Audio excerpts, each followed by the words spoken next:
Ça va avec vous pour un 19e épisode de la balado cette semaine. Un épisode différent.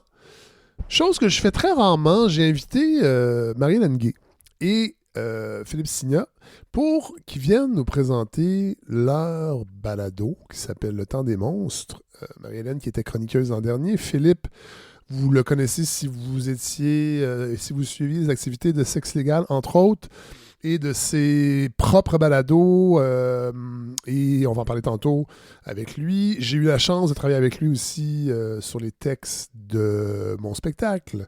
Donc, moi, j'ai échangé avec lui, tout ça. Fait que je trouvais ça vraiment intéressant de faire un épisode aussi moins préparé, mais dans le sens, en fait, c'est-à-dire que on s'est laissé le loisir de discuter de plein de sujets, mais surtout, c'est quoi, comment articuler un certain discours à gauche aujourd'hui, la place sur les réseaux sociaux, qu'est-ce qu'on fait avec nos propres projets de balado, comment on voit le monde évoluer. C'est vraiment intéressant, vraiment, vraiment. J'espère que vous allez apprécier. Je ne fais pas souvent ce type d'épisode-là. J'aime ça absolument avoir une entrevue bien préparée avec un essayiste, une essayiste, des chroniques. Mais là, cette semaine, j'avais envie de prendre des nouvelles de Marie-Hélène, puis d'inclure Philippe aussi et ses réflexions. Puis je pense que ça fait un bon épisode. Évidemment, j'ai pas de recul. Vous me le direz, vous m'écrirez. Alors voilà, sans plus tarder, je vous présente cette discussion qu'on a eue. Je dirais pas sans tabou, là, pour pas jouer la partie piège à clic qui nous entoure tellement et qu'on baigne tellement là-dedans qu'on essaie de voir comment on peut faire autrement les choses. Alors voilà, et on se retrouve à la toute fin. J'ai des petites choses à vous dire. Hey, bon épisode tout le monde.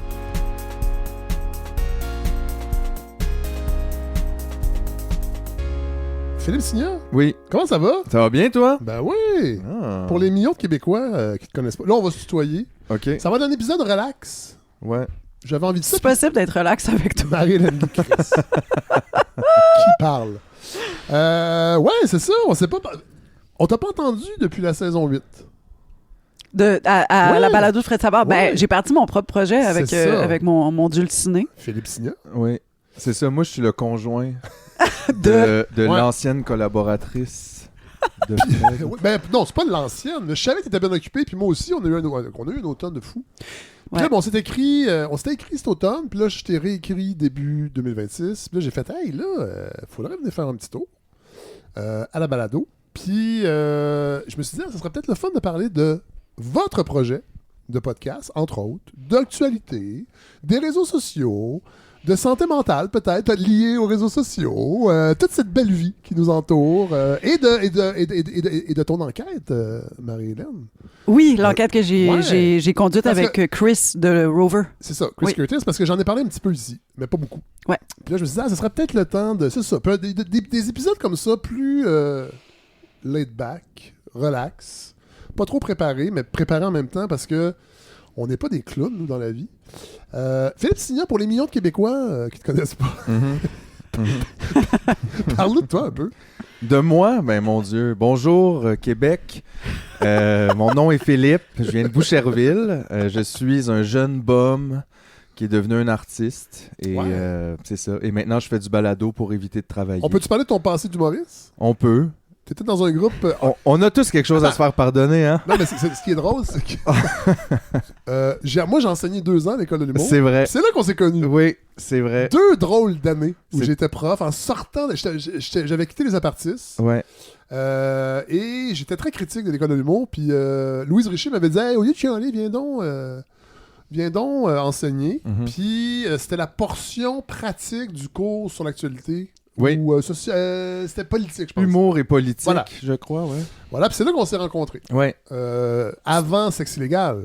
Ou avant tout. Vous n'étiez avant- pas un duo, Non. déjà. Mais les Non. deux, vous étiez là. Ouais, Ouais. effectivement. Ouais, c'était une drôle de période, ça. J'aurais aimé faire une 3e année, mais je m'étais mis à travailler pas mal en télé à l'époque et un peu à la radio. En tout cas, j'avais des horaires assez bizarres, puis finalement, l'école de l'humour, ça marchait pas, nos horaires, parce que j'avais tout remanié le cours, puis à la 3e année, là, je me sentais un peu imposteur d'enseigner quelque chose que t'as pas appris, que t'as un peu développé par toi-même. Des fois, c'est tough. Mais t'étais comme dans ta période de vie changer le système de l'intérieur. Oui, puis là, naïvement, je me suis dit, je vais aller parler à des jeunes humoristes ultra arrogants. Je suis sûr que t'étais super bon. De 19 ans, qui se crissaient pas mal. Là. Il y avait Alex Champagne, ça me fait penser à ça. Oui. Ouais, entre autres, qui... c'est ça. Puis là, je disais, hey, allez voir dans les corridors les photos des finissants. Il y en a 3 sur 22 qui ont des jobs. Essayez donc de faire différent. En tout cas. Mais voilà, c'est là qu'on s'est connus. Et là, on s'est recroisés il n'y a pas si longtemps. On a travaillé ensemble même sur la portion Vieil Homme, du Vieil Homme et la Mère. C'est vrai. Maintenant, c'est moi qui essaie de changer le système de l'intérieur. Ouais. Oui. Ouais, c'est ça. Avec un podcast, entre autres. Ouais. Le temps des monstres. Ouais, on a parti ça, nous autres, cette année. Septembre. Ouais, ça fait presque 6 mois. Comment ça marche? C'est quoi? C'est quoi? Ben écoute, moi ça fait quand même un petit bout que je fais du balado. Ouais. J'ai fait du balado après avoir comme quitté l'humour un peu, quitté le milieu, genre autour de la pandémie. Ouais. Un peu de façon forcée, mais en même temps, je pense que j'étais un peu rendu là. J'ai fait un balado un peu plus humoristique au début, comique, amusant, mais qui avait quand même une certaine portée. Ça s'appelait? Tu me niaises. Oui. T'as eu un bon succès? Quand même. Ouais, c'était quand même... Ça a marché, mais tu sais, il y avait aussi... C'était l'époque de ça, il y a comme eu une explosion en 2020 du balado. Ouais. La pandémie, en fait. Ouais, ben tout le monde était à la maison, personne n'avait rien à faire. Tout le monde était à la maison pour enregistrer, puis tout le monde était pour les écouter aussi. Fait qu'il y avait vraiment une masse de... Ouais. Ça a fait exploser ça. Après, tu me niaises, j'ai fait quelque chose... J'ai fait un balado un peu plus sérieux. Qui s'appelait Total Idiot. Ouais. J'ai fait 2 saisons de ça, des épisodes d'1 heure, un peu documentaire, un peu créatif. Ouais. Ça partait dans plein de directions. Puis c'était le fun. Je pense qu'il y avait comme une volonté de laisser l'humour de côté. Je pense que j'étais tanné d'être drôle. Ouais. La tyrannie du rire. Ouais, vraiment. Non, mais j'en ai parlé. Les gens trouvaient ça drôle quand je le disais, la soirée est encore jeune. Mais des fois, c'est ça. Quand on attend de toi que tu sois drôle, ça devient une sorte de tyrannie de faire des gags, puis être drôle, puis tout voir. Puis des fois, on n'a plus envie de ça. Non, effectivement. Mais c'est parce que c'est juste... c'est correct être drôle, là, c'est le fun. Oui. Mais ça peut pas être 100% de ce que t'es. Ouais. Tout le temps. Ça devient fatigant. Fait que je pense que j'ai voulu un peu me sortir de ça, mais c'était quand même un peu lourd comme projet, ça. Faire 1 heure par mois tout seul. Ben, je veux dire, je travaille en équipe depuis plusieurs années avec Julien, qui fait le montage, qui s'occupe de tout l'aspect technique. Puis c'est pas rien, vous avez ça, en ce soi. luxe-là? Ouais. On est 3 dans le temps des monstres. Ouais. Mais Julien veut pas aller nulle part. Il veut pas qu'on le voit. Là. C'est pour ça qu'il n'est pas ici, d'ailleurs. Exact. Il sera jamais ici. Non, mais c'est correct, c'est son choix, puis je le respecte. Mais je veux dire, c'est quand même important de le mentionner que je travaillais pas seul, puis on travaille pas seulement à 2 non plus. Mais tu sais, je m'occupais de tout le contenu, puis à chaque mois de repartir sur un autre sujet, puis c'était quand même quelque chose. T'étais drainé là à la fin de ça. J'étais vraiment brûlé, puis en parallèle de ça, ben il y a Marie qui était là dans ma vie. Puis tu sais, là, je veux pas parler pour toi, puis mais en tout cas moi, comme je l'ai vécu de mon bord, c'est que toi t'as quand même fait une... Je sais pas comment dire. T'as eu une petite fenêtre dans les médias plus traditionnels, mais ça te permettait pas... Et tu as crissé le feu à cette fenêtre. Un peu. Ouais. Un peu. Non, mais ça te permettait pas, moi, je pense, de... Quelle drôle de période. Ouais. Ça te permettait pas de dire puis de faire tout ce que tu voulais. C'est quand même plus contraignant, les médias traditionnels. Puis là, maintenant, ben, on est arrivé de croiser des chemins où moi, je voulais changer de projet. Je pense que toi aussi, tu cherchais peut-être une idée, un espace où faire ou dire quelque chose. Puis en même temps, ben, le monde est en train de sombrer dans le fascisme. Fait qu'on s'est comme dit, quelle bonne idée, un autre balado. Qui s'appelle Le Temps des monstres. Est-ce que c'est le Temps des monstres? Est-ce que c'est un clin d'œil à un concept qui existe, un livre, un essai qui est sorti, je sais pas, le titre sort d'où? C'est une adaptation d'une citation de Gramsci. Ah! Gramsci. Antonio Gramsci, qui est de sa prison? Oui, de sa prison. Ouais. C'est quoi la citation exacte? Donc, Phil, qu'on a comme adapté, c'est entre... On écoute l'extrait. Ah, on l'a pas. On en a d'autres extraits, par exemple. Non, mais c'est parce qu'à un moment donné, il parle juste d'interrègne. Il dit que entre les règnes, dans le fond, quand... Le clair-obscur apparaît. Mon Dieu. Quel bon moment. Non, mais il fait juste dire Gramsci... Vous savez que normalement, il y a du montage à la balado de Savard, mais là, on dirait que j'ai envie de laisser rouler. Le maudit. Non, mais c'est que en fait, c'est comme une adaptation de l'anglais traduit littéralement, parce que la citation d'anglais mentionne The Time of Monsters, puis je trouvais que le temps des monstres, ça sonnait mieux que le moment où surgissent les monstres, qui est comme la vraie traduction. Ouais. Fait que c'est juste pour dire qu'on est effectivement dans un drôle de moment. On est dans un interrègne. Où les monstres surgissent, puis je pense que n'importe qui se relève les yeux puis qui regarde un peu peut le constater par lui-même. Tout à fait. Puis ouais, c'était ça. Je pense que ça donnait le ton un peu à ce projet-là qui allait comme parler librement de ce qui se passe et de ce qu'on voit en tant que deux citoyens artistes prolétaires. Ouais, ce qu'on entend très peu dans les médias traditionnels. Tu sais, je veux dire, il y a beaucoup d'embourgeoisement, il y a beaucoup de... Je sais pas comment dire. Il y a beaucoup d'argent dans les médias traditionnels. Il y a beaucoup de bourgeois. Est-ce que... Là, c'est ça. C'est ça que j'avais envie de discuter parce que... Évidemment que j'ai une réflexion aussi sur les médias. Je suis très critique des médias. Mm-hmm. Je suis sûr que ça tape ses nerfs. Je le sais que entre autres sur Blue Sky, j'ai plusieurs journalistes qui me suivent. Je sais qu'ils me suivent pour m'haïr. Je suis sûr de ça. Je peux pas croire que ça leur plaît. On les suit aussi pour les airs. Hein, non, je ne suis pas toutes. Mais non, mais... Puis, tu sais, il faut comprendre que les journalistes, c'est des rouages dans toute cette grande industrie. Les décisions se prennent plus haut, souvent. Il y en a des... Il y en a qui adhèrent, il y en a qui... Alors, il y en a qui... Puis il y en a qui m'écrivent des fois qui me disent « Hey, ça fait du bien ce que tu dis sur François Cardinal. Moi, je peux pas le dire dans les réunions, mais ça m'est déjà arrivé, ça. Ça fait plaisir. Mais c'est ça, c'est des rouages qui sont parfois complices et parfois, ils ont pas le choix parce que c'est leur gagne-pain. Bon. Mais je trouvais ça intéressant de vous inviter pour qu'on... Puis Philippe, on a travaillé ensemble aussi, puis la dimension critique des médias, on l'a intégré dans le spectacle. Fait que je sais que tu as un point de vue intéressant. Marie-Hélène, on s'est échangé des messages l'année passée quand tu réfléchissais. Bon, puis je pense que c'est important d'avoir cette réflexion-là parce qu'il est arrivé aussi des choses récemment dans les médias. Je veux quand même qu'on ait tout de suite écouté un extrait du Temps des monstres parce vous l'avez décrit, puis les gens, il y a peut-être des gens encore de l'auditoire de la balado qui connaissent pas et qui n'ont pas entendu ce que vous faites. On va aller écouter un petit extrait.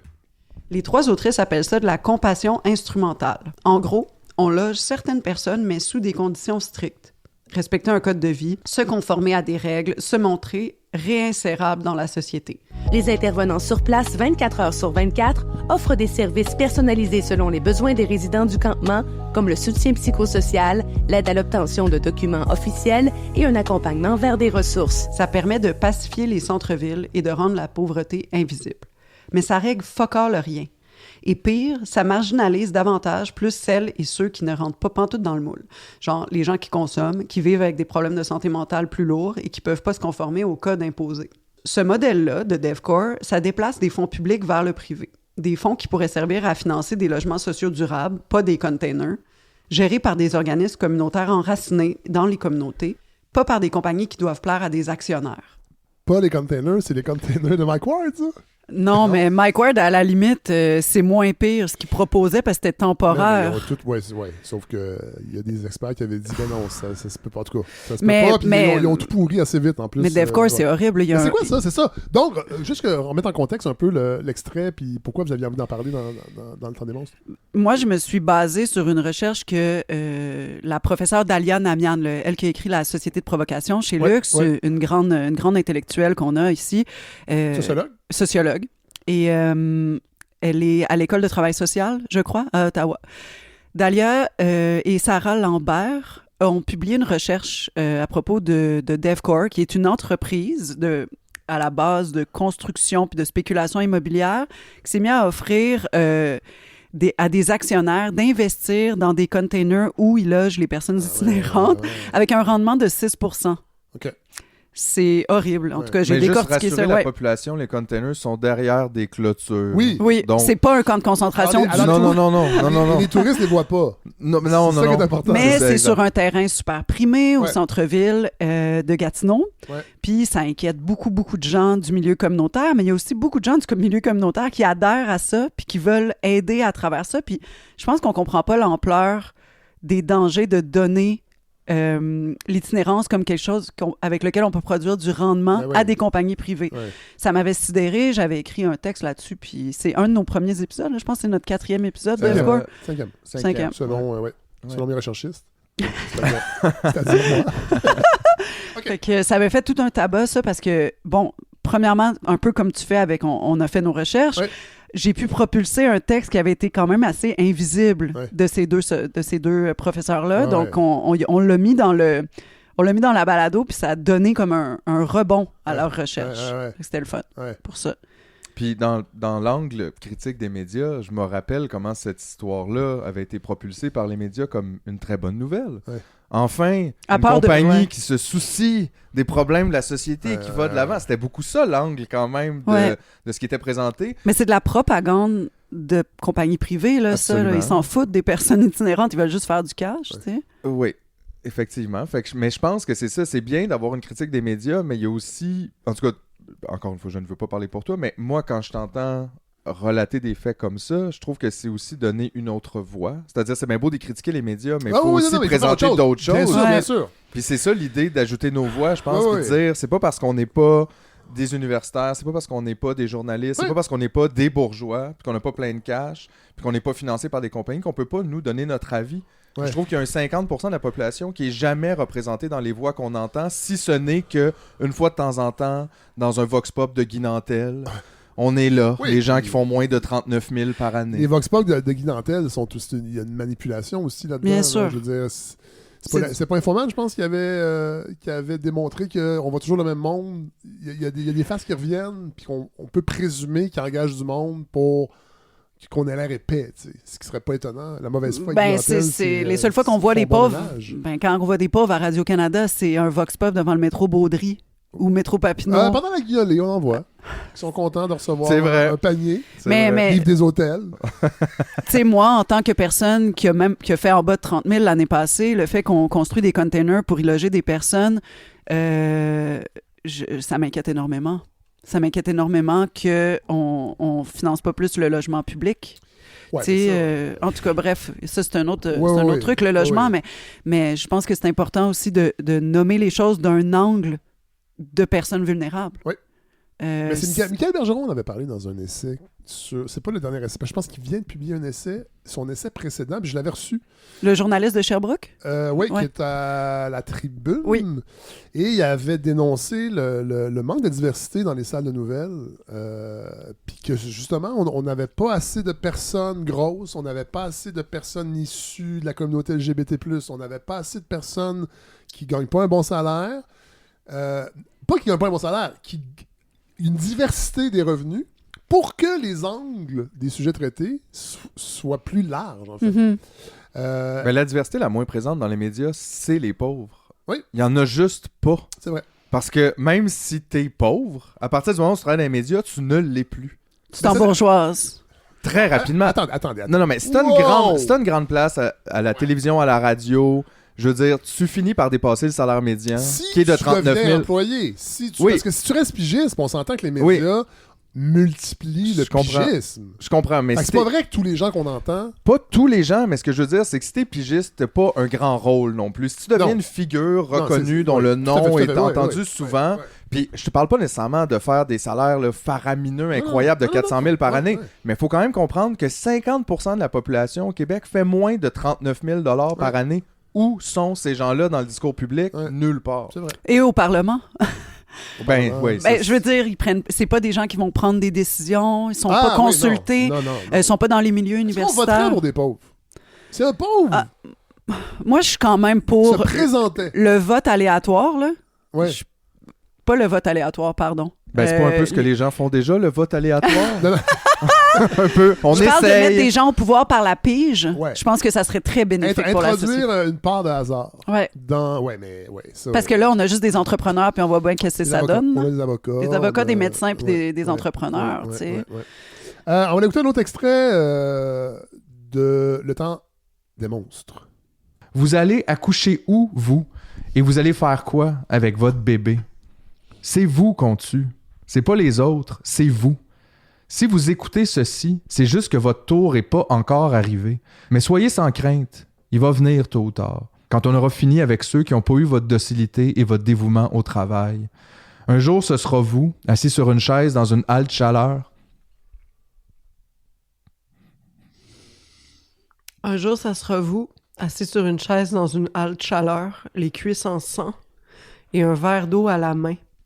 Et ce sera la dépouille de votre bébé, sans vie sur le béton sale d'un abribus. On rigole? Autant des monstres? Ouais, c'est quand même humoristique. Ça, c'est quand on avait trouvé les médias. Vous avez parlé de ça. Ouais. Peut-être nous remettre en contexte, parce que c'est vous qui l'avez enregistré. Et là, quand j'ai reçu l'extrait, je me disais, il y a un petit bug là, technique. Là. Ouais. Non. Il y a un espace. C'est de l'émotion, Chris. De l'émotion, tu sais. Puis comment on appelle ça? émotion. Puis c'est fou parce que... Mais ça, c'est pas neutre, en passant. Non, on n'était pas dans le statu quo à ce moment-là. Cet événement-là a particulièrement marqué Philippe. Cette semaine-là, Phil était dans l'écriture. Il a passé 4 jours sur ce texte-là. C'est un grand texte. C'est d'une grande poésie, mais c'est aussi d'une grande... je trouve que c'est très... dans la vérité des faits, là. Il y a quand même une femme itinérante, en situation d'itinérante, à Longueuil, qui a accouché dans un abribus. Le bébé est décédé. On n'a pas beaucoup entendu la mairesse Catherine Fournier là-dessus. Ouais. À ce jour. À ce jour. C'est quelques... Puis c'était quelques semaines après Nouran, Rezaï. Oui. Et c'est des événements qui sont... On n'a pas entendu beaucoup la mairesse non plus là-dessus. Non plus. Et c'est des événements où la personne à qui ça arrive, ça, est invisibilisée ou persécutée. Il n'y a pas de juste milieu, là. Dans quel sens persécuté? Ben, on va dire que, mon Dieu, ça n'a pas de bon sens d'accoucher dans un abribus, puis comment ça, elle n'a pas appelé le 911, puis comment ça, elle ne s'est pas rendue à une ressource, puis... en tout cas, Phil a été happé par ça, moi aussi, mais Phil voulait vraiment écrire là-dessus, puis je trouvais ça important. Je trouve ça important que les hommes parlent aussi des femmes de cette manière-là. Pour exposer... Cela dit, récemment, là... Quand les hommes parlent des femmes. Ouais, ça a comme pas bien passé. Écoute, on y reviendra. Mais bref, Phil, avec toute sa sensibilité, a écrit ce texte-là que je trouve d'une grande vulnérabilité, d'une grande brutalité. Ouais. Mais là, attendez. Donc ça c'est un extrait. C'est un segment dans un épisode 9, c'est ça. Donc tout l'épisode n'a pas traité... Non. Comment vous insérez un drame comme ça dans un épisode du Temps des monstres? Est-ce qu'après ça, vous avez des gens qui viennent réfléchir à l'itinérance? Non, ben comment on fonctionne? Juste pour donner le goût aux gens de s'abonner. Dans le fond, nous, en intro, on parle souvent d'un ou deux événements de l'actualité, quelque chose qui nous a marqué cette semaine, puis ensuite, on se divise en 2 segments. Moi, je fais un 20 minutes, puis Phil fait à peu près un 20 minutes aussi, puis à la fin, on jase, puis on clôt. On fait notre outro. Puis des fois, moi, je parle d'un livre que j'ai lu, par exemple, ou Phil va parler d'un livre qu'il a lu. Des fois, on écrit plus des manifestes. Ouais. Ça, c'est un manifeste politique. Okay. Voilà. Ben je trouve que ça, c'est un peu... Tu sais, je pense qu'on aborde ce projet-là un peu dans la multitude des capacités qu'on a. C'est-à-dire, il y a une partie de toi qui est journaliste, il y a une partie de toi qui est chroniqueuse, il y a une partie de toi qui est artiste, moi aussi. Fait qu'on dirait, j'ai des opinions politiques, mais j'ai aussi... je pense, un artiste en moi. J'ai comme pas envie de séparer tout ça. Ouais. J'ai juste envie des fois de dire ce que je pense, comme citoyen, comme artiste, comme homme de 43 ans qui vit à Montréal. Ouais, déjà. Le temps file. Le temps des monstres file, mais fait que c'est ça. Fait que je pense qu'on y va avec ce qui nous touche, qui nous interpelle, puis on fait je pense... on donne une voix, en fait, aussi. Une fois par mois, on reçoit un ou une invitée ou des invités pour... aller dans un sujet, puis je pense qu'il y avait une volonté de notre part de faire de la place aussi à d'autres citoyens, c'est-à-dire, c'est correct là, de recevoir des universitaires, moi j'en lis plein de livres, puis de papiers, puis de... Tout ça est très intéressant, mais encore une fois, il y a comme cette espèce d'injonction-là dans les médias à... On dirait que si on n'est pas un professionnel, on peut pas parler, on peut pas rien dire. Et ça, il faut quand même faire attention. C'est vrai, c'est intéressant. Et moi-même, là, je sens une critique frontale de la part de... Non, je déconne. Non, moi, je te considère dans notre équipe. C'est-à-dire... Bien sûr. Non, mais je veux dire, reste que ça me fait... Écoutez, la balado de Fred Savard, c'est sa 8e saison. Forcément, puis c'est drôle en plus parce que je viens... de terminer la migration de tous les épisodes parce que mon nouveau site web, qui dans le fond qui est plus très nouveau, ça fait 2 ans, j'avais juste les saisons 6 à aujourd'hui. J'avais pas les 5 premières. On n'avait pas migré. Fait que là, j'ai tout migré. Puis là, je me suis assuré que les titres correspondent, les descriptions. Fait que là, je me suis replongé dans le contenu. Puis je me rends compte que, tu sais, le projet a bougé, mais il y a encore de la place. Fait que c'est pour ça que de vous entendre parler de votre projet et savoir que vous intégrez des gens qui sont pas... Parce que moi, c'est forcément des essayistes. Cela dit, des gens comme Godefroy, qui sont devenus chroniqueurs réguliers, c'est des gens qui n'étaient pas dans les médias. Fait que je pense qu'il y a des deux, mais ça me stimule, en fait, de vous entendre parler de votre projet parce que je me dis, en fait, c'est la beauté du podcast. C'est qu'on peut tellement faire ce qu'on veut. Mais c'est pluriforme. Tu sais, moi, des fois, je lis un poème. Je vais lire un poème de Louise Dupré pendant 8 minutes. C'est correct. Les gens sont... Je sais que t'aimes ça, la poésie, en plus. Mais tu sais, c'est correct. Les gens sont prêts. Faut faire confiance à notre auditoire aussi. À l'intelligence des gens, ça, oui. Tu sais, quand on parle de capitalisme, d'autoritarisme, de fascisme, de racisme, les gens sont aussi prêts à entendre la poésie. Why the fuck not? C'est des modèles de résistance. ces modèles de langage-là, ces analyses-là. Tu sais, la poésie, c'est une analyse du monde. Oui. Je pense qu'il y a moyen de prendre tout le monde au sérieux. C'est-à-dire, tu sais, justement, au Temps des monstres, depuis le début, on a reçu... on a reçu des universitaires, on a reçu des gens qui écrivent, on a aussi reçu, mettons, 2 femmes qui sont dans le collectif Antigone. Oui. Puis qui sont, dans le fond, des citoyennes dans cet aspect-là de leur vie. Dont une qui a fait 10 jours de prison, tu sais. Puis c'est comme... Je pense qu'il faut... Mais je pense que toutes ces voix-là sont importantes, en fait. C'est pas comme d'en choisir une par-dessus une autre, mais je pense que de notre point de vue, il semble en manquer de ces voix-là. Ouais. Mais je trouve que c'est important aussi, par exemple, un des problèmes que les universitaires ont, c'est pas un manque de pertinence. Des fois, c'est juste le pont avec la population. Ouais. Puis dans ce sens-là, je pense que tu en fais un travail qui est important aussi. Vraiment. C'est de faire ce pont-là. Ouais. Parce qu'on en rencontre aussi de ces gens-là dans le cadre de notre travail puis dans le cadre de nos intérêts personnels. Puis je le sens, je l'entends même des fois que c'est ça. C'est comme ils ont cette impression-là qui est pas fausse, d'écrire des livres pour 32 personnes et de se parler entre eux. Ouais. Pas parce que c'est pas intéressant, mais parce qu'on trouve pas le moyen de traduire ça pour le public. Ouais. Mais ça, il faut le faire aussi. Mm-hmm. Sinon, c'est comme à quoi ça sert de faire ces recherches-là si personne n'en entend parler puis si personne ne comprend. Puis nous, on a le temps parce que une émission comme... Quand je parle de recherche universitaire, là, dans cette optique-là, il y a l'émission scientifique à la radio de Radio-Canada qui est pas... dont le nom m'échappe. Moteur de recherche? Non, il y a Moteur de recherche, c'est un bon exemple. Non, le dimanche. Voyons, les années-lumière. Ouais. Les formats sont courts, les segments sont courts. C'est trop court, mais attendez. Je pense qu'il y a de la place pour ça. Ouais. Mais il faut qu'il y ait de la place pour du plus long. Parce qu'il y a des projets de recherche qui ne se résument pas en 6 minutes. Puis je trouve que là, les balados, là, on a un rôle à jouer. Toi, tu le vois comme complémentaire, dans le fond, à tout oui, ça. parce qu'un remplace pas l'autre. Puis je veux dire, on peut avoir toutes les critiques qu'on veut pour Radio-Canada, puis on en parlera tantôt, parce que là, l'actualité nous oblige à réfléchir encore. Puis moi, je connais bien la boîte pour y avoir travaillé. Marilyn aussi, un peu, d'une certaine façon. Philippe, non, hein? Pas vraiment. T'as été invité, non. là? Ouais, c'est ça. T'as été... oui. On m'a passé dans le détecteur de métal. Là, hein? On m'a pas fait confiance pour prendre l'ascenseur tout seul. C'est ce que j'ai retenu. Est-ce que vous êtes dans le dialogue au Temps des monstres? Est-ce que vous allez inviter, je sais pas moi, un pédophile comme sexe oral, mettons? Non.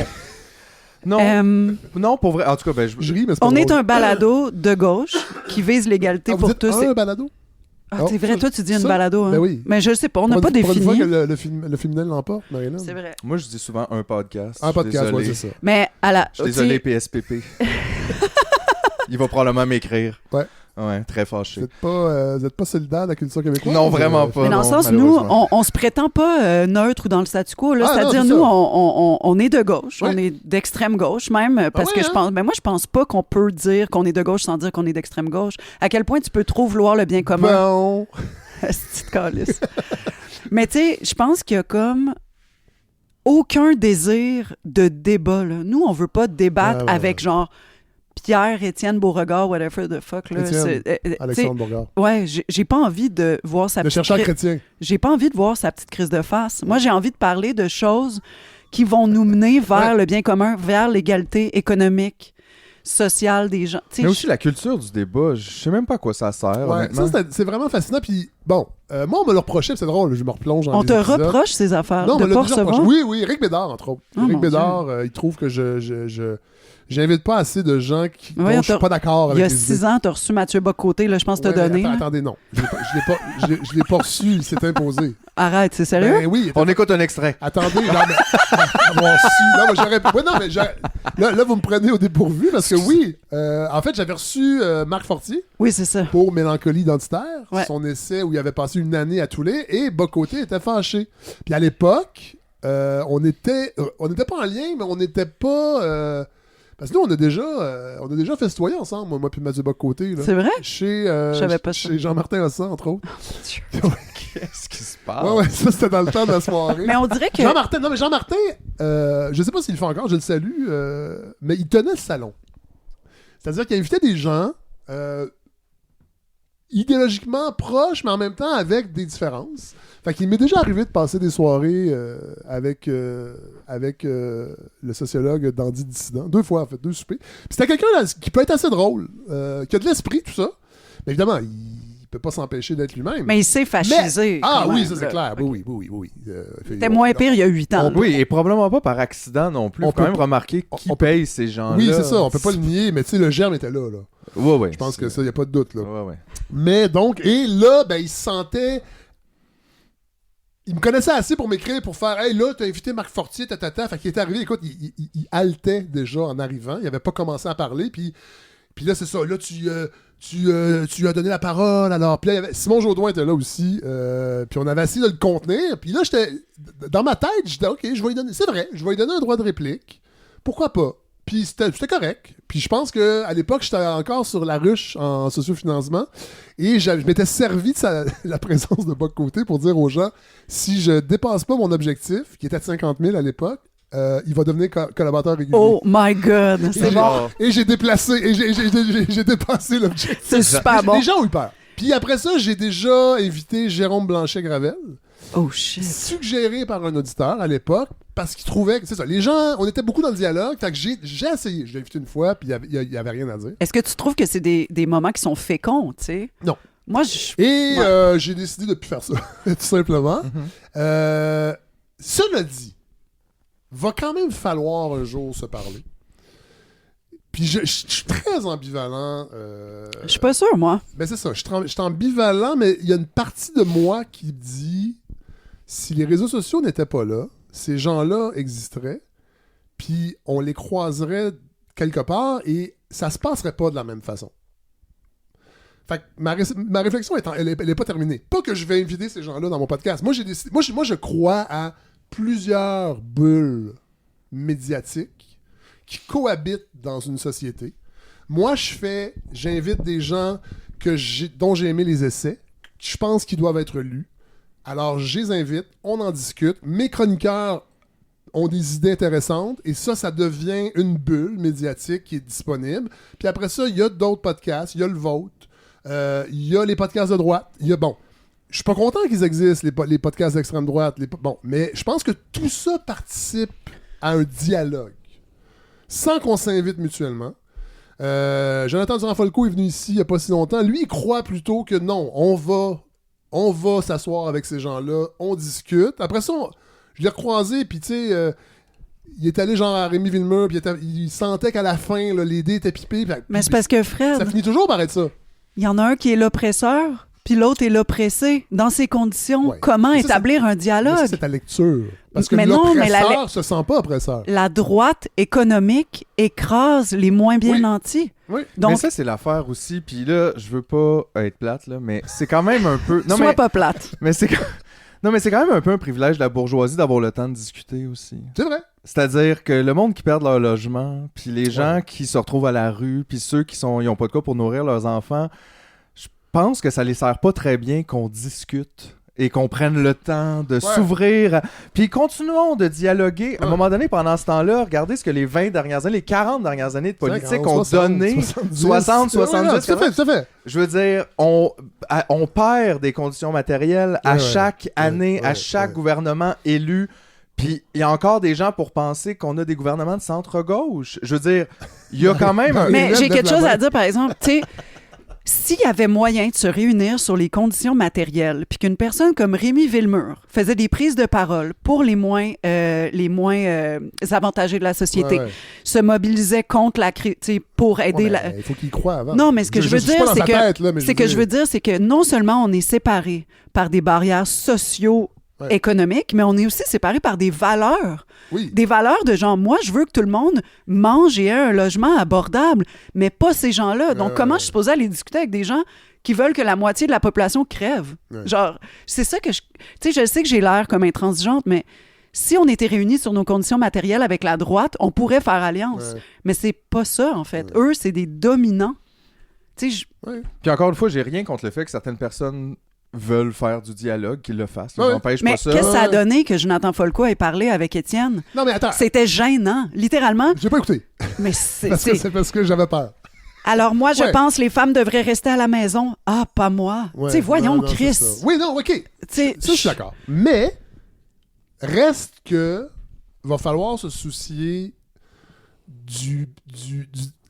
de la cohésion sociale et d'un projet de gauche qui est en perte de vitesse partout. Il faut quand même réfléchir. Ben, il va falloir se rappeler aussi ce qu'on était, la gauche, puis comment on a gagné ce qu'on a gagné. Puis j'aimerais quand même te rappeler que c'est pas vraiment dans le dialogue qu'on a gagné ces choses-là. On a aussi tiré sur des patrons d'usine. On a pendu Mussolini. Tu sais, non, mais c'est ça, là. Ouais. Puis on dirait qu'on s'est très pacifié, on s'est très docilisé, on a peur de tout. Puis j'appelle pas à la violence, mais je fais juste dire qu'à un moment donné, rêver en couleur, puis penser qu'on va dialoguer. On n'a pas gagné le week-end en dialoguant. Là. On n'a rien eu en dialoguant. Les femmes n'ont pas gagné des droits en dialoguant non plus. C'est en sortant dans la rue, en cassant des affaires. Puis... Fait que, pour moi, il y a ça. Il y a ça que je pense qu'il faut ramener sur la table un peu. Puis après ça, c'est correct qu'il y ait une diversité des tactiques. Il y a plein de gens qui font des choses que moi, je ne font pas. Puis que je peux respecter ça, je peux comprendre. Moi, mon travail à moi, j'avais l'impression que c'était de se recentrer sur un discours qui mettait en lumière la réalité que je perçois. Puis je pense pas qu'elle est complètement fausse. Tout à fait. On va aller écouter, on parle de bourgeois depuis tantôt, puis de dialogue. On va aller écouter un petit extrait, puis on pourra en discuter après. Moi, je compte ça. Il y a un cadre dans une société, puis je trouve qu'en ce moment... Puis après ça, on n'est pas non plus aveugle, puis on a le droit de briser le cadre quand il faut. Là.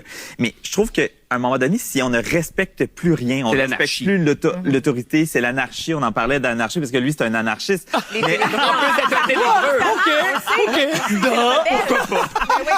mais je trouve qu'il y a un respect quand même. Puis tu sais, cette entreprise-là, je comprends que le commerce en question fait partie d'un grand groupe, puis... Peut-être que c'est pas la fin de mois la plus difficile qu'ils ont, mais quand même, je trouve qu'il y a un manque de respect là-dedans.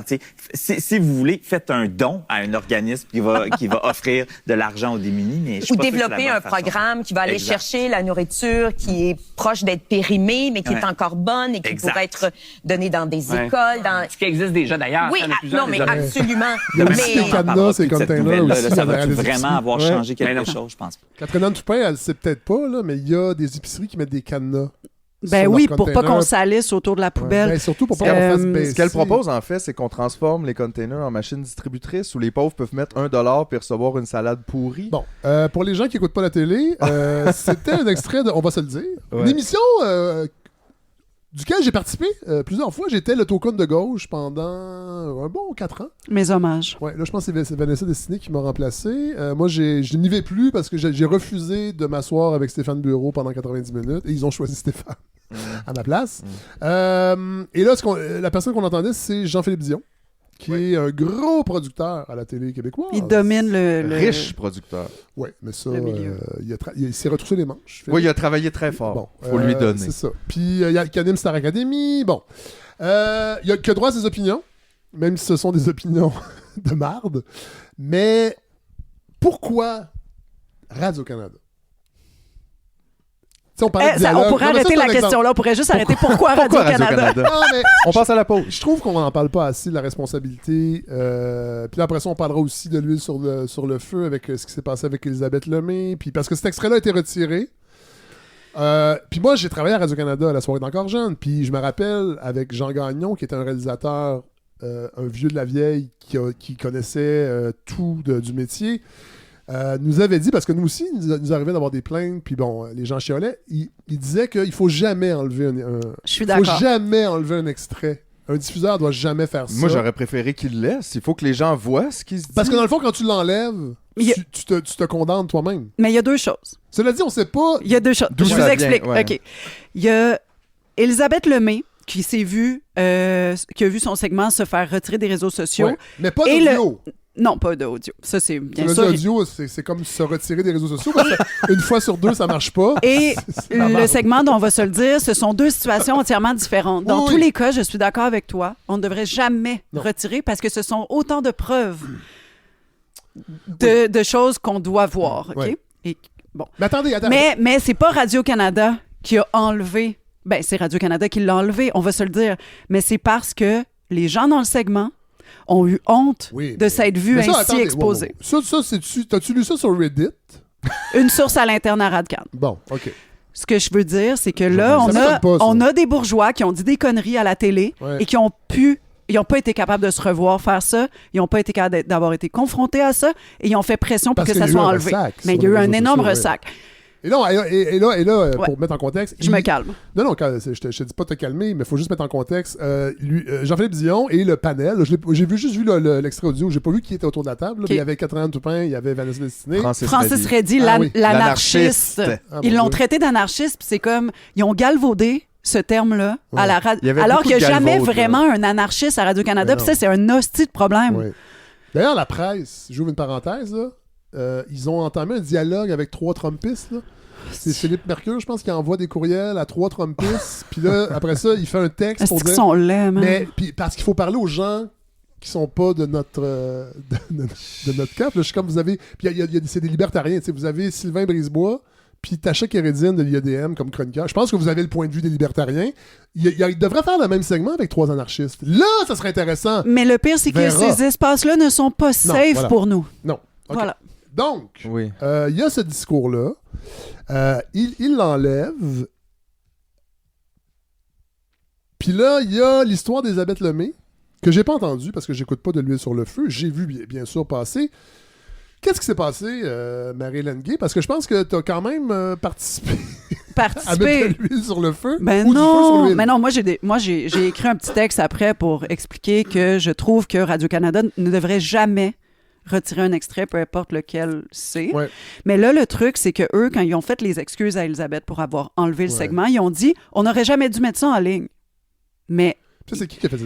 C'est Rebecca McConnell? Non, Rebecca McConnell a fait ses excuses, mais Rebecca McConnell n'est pas responsable de ce qui s'est passé. Elle n'était même pas au courant. C'est les gestionnaires de l'émission qui ont retiré l'extrait. Si je peux me permettre, pour connaître un peu comment ça marche, c'est un peu étonnant que l'animatrice ne soit pas au courant de ce qui est mis et pas mis sur les réseaux sociaux, parce qu'à Radio-Canada, l'animatrice est en haut de la pyramide décisionnelle d'une émission de télé. C'est elle qui choisit les équipes de recherche, c'est elle qui choisit le réalisateur et la réalisatrice, puis même si les listes syndicales imposent quelqu'un, si elle l'aime pas, elle va réussir. Bon, je veux dire, Rebecca est en tabarnak, OK? Bon. Puis elle l'a bien exprimé. Pour elle, inviter Elisabeth, c'était un honneur. Le texte avait été approuvé. Ouais. Ils ont cédé aux pressions masculinistes, OK? There's no other way around it, là. Ouais. Ils ont dit que non, ils peuvent pas l'admettre. Mais je sais pas si tu as lu le texte de Kev Lambert du mois de novembre dernier. Il y a une droitisation à Radio-Canada qui est évidente. Mais ça, on le voit, bien sûr. Radio-Canada a maintenant beaucoup d'annonceurs. Oui. Okay, Radio-Canada joue la game avec les annonceurs privés et moi, je pense que ça influence leurs décisions. Et c'est ce qui fait, depuis qu'ils ont des annonceurs, depuis qu'il y a des pubs à audio... Mais attends, il n'y a pas d'annonceurs à ici première. Il n'y a pas de pub à ici première. En ligne, oui. Oui, mais ça fait longtemps. En fait, c'est pas nouveau. Ils jouent la game du capital néolibéral. Moi, je pense que ce qui se passe, c'est que les patrons et les patronnes, c'est une... Tu sais, on parle de bourgeoisie. Moi, des fois, ça me gosse, ce terme-là, traiter les gens de bourgeois. Je suis pas sûr que c'est constructif. Ça sera peut-être un sujet plus tard dans notre échange qui est très constructif. Tantôt, tu te demandais, hey, on s'est pas préparé, qu'est-ce qu'on va dire? On est à 40 minutes et c'est passionnant. Cela dit, on verra les chiffres. Non, mais les patrons des chaînes publiques et privées, c'est toute la même gang qui s'échange les postes. Il y a cette sensibilité-là avant tout, au-delà des annonceurs. Et il y a aussi une érosion des auditoires. Puis, moi, mon hypothèse, c'est que les médias grand public voient une clientèle leur échapper. Puis, ils se disent, la seule qu'on va garder, c'est la clientèle vieillissante, qui se radicalise un petit peu. Et on va être sensible ne pas perdre ces gens-là en plus. Mais ils font fausse route. C'est nous leur pain et leur beurre. Je sais, mais je dis pas qu'ils font... Mais je pense pas que les annonceurs ont tant à jouer là-dedans. Moi, je pense qu'ils sont dans le dialogue, ils croient à ça, puis ils se disent... Ils prennent acquis aussi l'auditoire plus progressiste, parce qu'ils font du podcast, Radio-Canada, en masse, là. Puis, ben oui, mais je dis pas que c'est bon ou pas bon, mais je veux dire, ils ont pas complètement abandonné. Mais c'est clair que... Puis on le voit en France. En France, c'est pire. Les médias publics, c'est pire.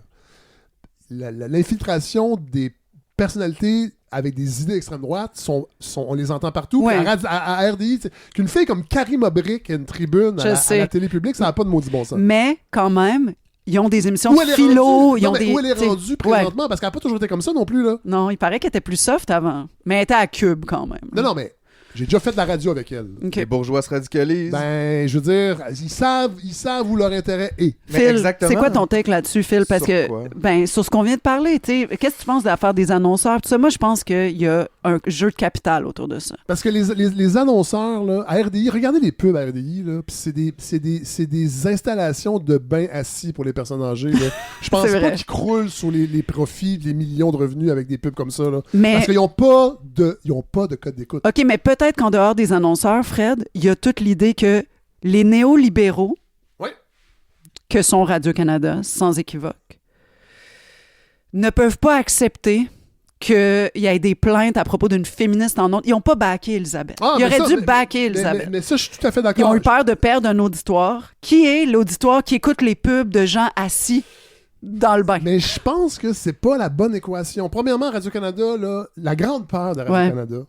Puis tu sais, ça fait 8 ans que je suis plus là, mais j'ai été là 12 ans. Je pense pas que ça a changé tant que ça. La grande peur de Radio-Canada, c'est de déranger. En premier lieu, là, c'est leur plus grande... C'est pour ça qu'ils parlent juste de recettes à Pénélope toute l'avant-midi. Je pensais que Véro s'en aille. Non, ça c'est aussi. Mais ça aussi, oui, c'est pour ça qu'elle s'en va pas. Mais ils ont peur de déranger. Ouais. Puis ceux qui se plaignent, c'est les vrais snowflakes dans notre société, c'est les gens de droite. C'est les premiers à se plaindre, c'est les premiers à se victimiser. Puis c'est eux qui font des plaintes à la direction. Moi, j'ai goûté avec Lise Ravary parce que je l'avais traité de dinde par rapport à un texte de Christian Bégin où elle avait dénoncé le fait que Christian Bégin mange de la pintade, puis on peut-tu manger du poulet parce qu'on est du... Bon. Puis, ils m'ont jamais défendu, alors que c'était dans un contexte humoristique, c'était un billet. Puis je l'ai fait. J'ai fait un texte, je l'aurais pas posé. Puis je me suis excusé en disant que mes propos étaient volatiles. Parce que j'en remettais. Puis évidemment, les patrons sont un peu idiots. Ils ont jamais compris. La joke. Ça a passé comme dans du bar. Ils pensaient que j'étais repentant. Puis j'ai dit, je m'excuse, mais j'ai traité Lise Ravary de dinde, mes propos étaient volatiles. Moi, je trouvais ça très drôle. Et quand j'ai dit que des jeunes racistes aimaient Mathieu Bock-Côté, il a fait une plainte. Puis c'est même pas toi, c'est l'autre qui s'est excusé pour toi. C'est parce que moi j'avais refusé de m'excuser parce qu'ils ont jamais voulu discuter avec moi pour comprendre que c'est un billet d'humeur, puis après ça se revirer puis dire dans un contexte humoristique, nous pensons que Frédéric n'est pas allé trop loin. Mais ces gens-là vont te throw under the bus à la première chance qu'ils ont. Ils ont toujours fait ça. Puis dans le temps, j'étais avec Michel Lacombe, je remplaçais moi puis Christopher Hall, on faisait des billets d'humeur à l'émission du samedi de Michel Lacombe qui est aujourd'hui l'émission d'Alain Gravel. Puis il y avait un lockout à Radio-Canada, rue Frontenac est en train de se créer. Puis il y avait des rumeurs qu'il y allait avoir un lockout aussi à TVA. Puis à l'époque, Julie Schneider était à TVA. Et j'avais dit, j'ai entendu dire sur les lignes de pitage aux gens de Montréal qu'il y a des gens, s'il y a un lockout à TVA, qui ont bien hâte de voir Julie Schneider faire le trottoir. Il y a eu une plainte de PKP. Ça allait jusqu'au CRTC. Puis moi, j'ai jamais rien su ça. Je l'ai su 3 mois après quand c'était réglé. Là, les avocats ont défendu. Mais reste qu'on est... T'es pas informé, t'es une... Dans le fond, toutes ces chroniques-là qui sont mal payées en plus, c'est ça qui est débile. 100 piastres la chronique! On est un élément dans la programmation pour faire rouler cette boîte-là qui ne réfléchit pas plus à ce qu'est le rôle d'un diffuseur public. Moi, c'est ça qui me choque des patrons à Radio-Canada, c'est que c'est des pleutres qui sont tous allés dans les mêmes écoles, qui ont travaillé au privé, qui étaient dans une compagnie de production télé, puis après ça, ça leur tente plus. Puis là, il y a un poste qui s'ouvre, directeur des programmes. Très homogène, là. Et ça se promène comme ça. Et ces gens-là, et là sentent que le vent tourne, puis laissent rentrer des gens aux idées nauséabondes, puis on les écoute, on les entend dans des contextes de dialogue. Comme Jacinta Evarel, que Radio-Canada a donné une tribune, alors que cette fille-là, c'est une clown. Elle est clownesque tellement que c'est ridicule ce qu'elle a à dire. Puis là, elle est à Boulevard FM, qui est sa place. C'est capoté. J'aimerais juste... Oui. J'aimerais juste revenir... Non, brainstorm, hein, je dis pas que j'ai la vérité. Moi, je parle de mon expérience. On jase. J'aimerais juste revenir sur quelque chose que tu as dit tantôt. Tu as dit, je suis pas certain que c'est utile de traiter les gens de bourgeois. Oui. J'aimerais juste dire que, premièrement, on traite pas les gens de bourgeois. C'est une analyse... Non, mais c'est une analyse matérialiste des choses. Je sais. Je veux dire, si t'es pas content d'être bourgeois, ben, je m'excuse. C'est juste un constat de ton espace dans la société. Je suis pas sûr de ce que j'avance, mais... Non, mais regarde, je comprends. Ouais. Ceci dit, après ça, on a juste à regarder l'histoire puis à constater qu'à chaque fois que les conditions matérielles s'effritent au sein d'une nation, d'un pays, d'un État, ben les bourgeois font toujours la même chose. Ils préfèrent s'allier avec la droite qu'avec la gauche parce qu'ils ont ça. plus peur de perdre leurs privilèges que du fascisme. Tout à fait. Fait que je pense que c'est juste ça l'analyse qu'il faut faire aussi de la réaction des bourgeois dans toutes les sphères de la société. Ouais. Que ce soit les patrons, que ce soit la bourgeoisie médiatique, la bourgeoisie politique. On le voit en ce moment. Ils ont plus peur qu'on remette en question leurs privilèges au sein des classes. Ils n'ont pas envie de laisser aller leur grosse maison puis leur chèque de paie. Ils n'ont pas envie de payer plus d'impôts. Fait que qu'est-ce qu'ils font? Ils vont vers l'autoritarisme. Puis c'est la même chose ici. On vient d'acheter un condo, là, moi puis ma blonde. J'ai peur. T'as peur de quoi? T'as peur de quoi? Vers l'autoritarisme. Mais... Parce que là, attendez, on va avoir des taxes. Oui. Puis là, je vais être fâché si les taxes augmentent à cause des pistes cyclables, même si j'ai un vélo. Moi, j'ai confiance que tu vas pas tomber là-dedans, Fred. Mais je comprends la caricature, mais tu sais, je sais pas comment dire. C'est important de les nommer, ces choses-là. Oui, mais en même temps, on ne peut pas, je pense. Là, je parle dans l'idée de... Moi, j'aimerais ça que les idées de gauche fassent leur chemin. Je pense qu'on peut pas culpabiliser les gens parce qu'ils veulent garder leurs acquis. Je pense qu'il faut s'y prendre autrement. Moi, c'est pas tant de culpabiliser ou déculpabiliser les gens. En fait, moi, je parle pas pour les bourgeois, puis je pense qu'il faut arrêter de leur déléguer le pouvoir. On est 80% de la population qui ne sont ni bourgeois ni riches. Oui.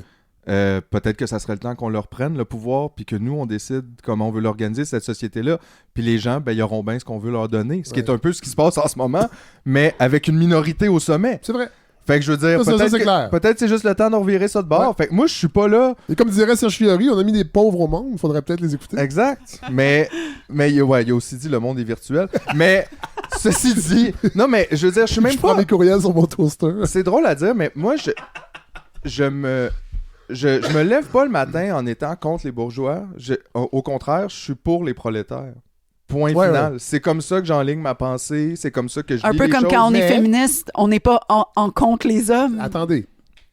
Dans une société si polarisée, on dirait que ces actions-là nous polarisent encore plus. Donc, il y en a qui vont se dire « Ah oui, il faut, allons-y ».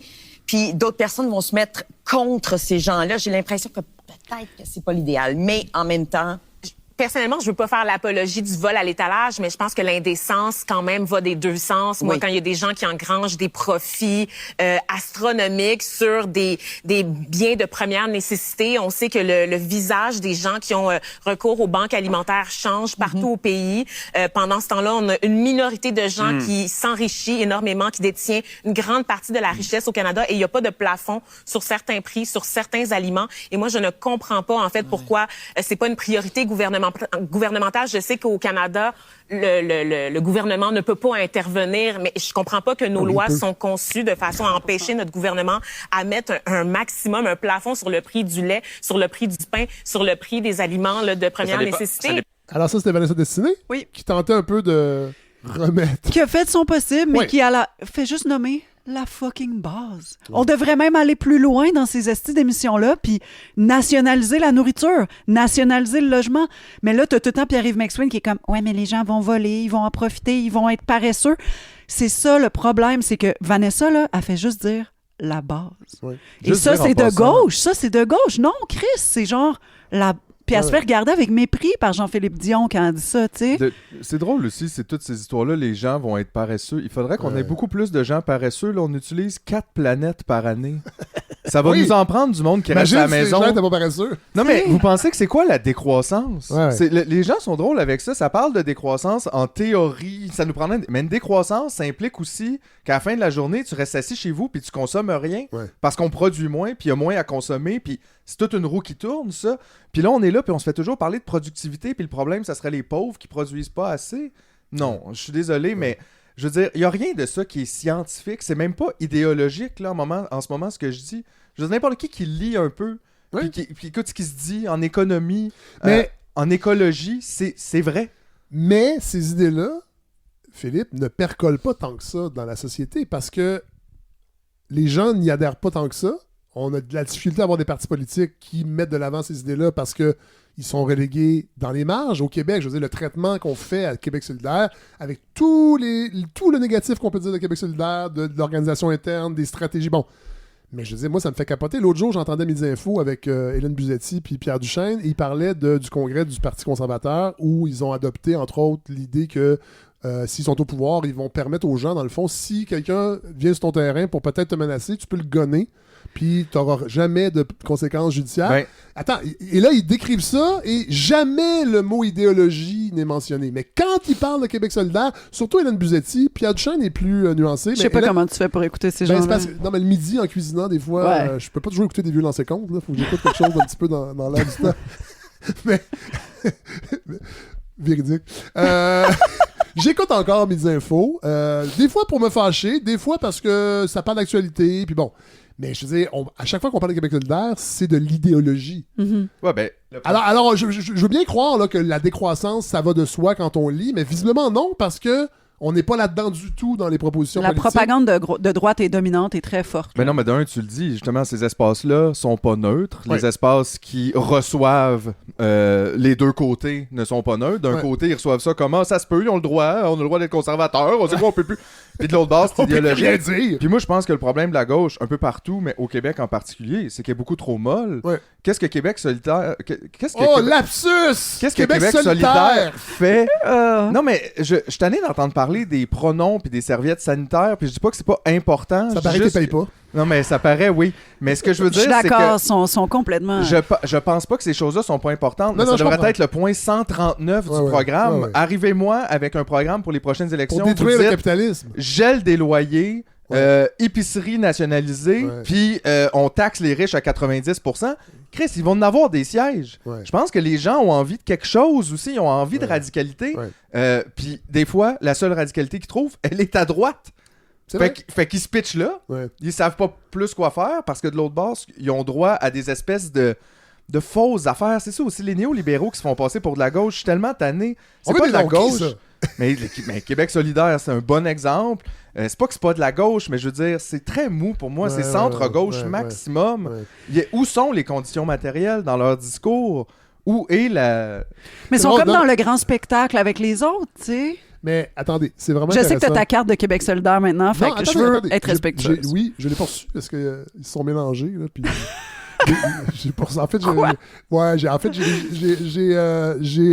j'ai délité un des courriels où il y avait ma carte avec le code QR. Puis là, j'ai demandé qu'il m'envoie un autre courriel avec la carte, puis j'ai jamais eu de réponse. Fait que j'imagine qu'ils sont trop occupés à... Fait que là, t'auras pas tes rabais chez Camellia Sinensis. De toute façon, je bois pas de thé, je bois juste du café. Mais non, mais je me suis dit, j'arrête pas de chialer sur QS, je vais au moins devenir membre. C'est bon comme analogie. Pour peut-être mettre la main à la pâte, au lieu d'être assis sur mon cul. Finalement, je pense que j'irai pas.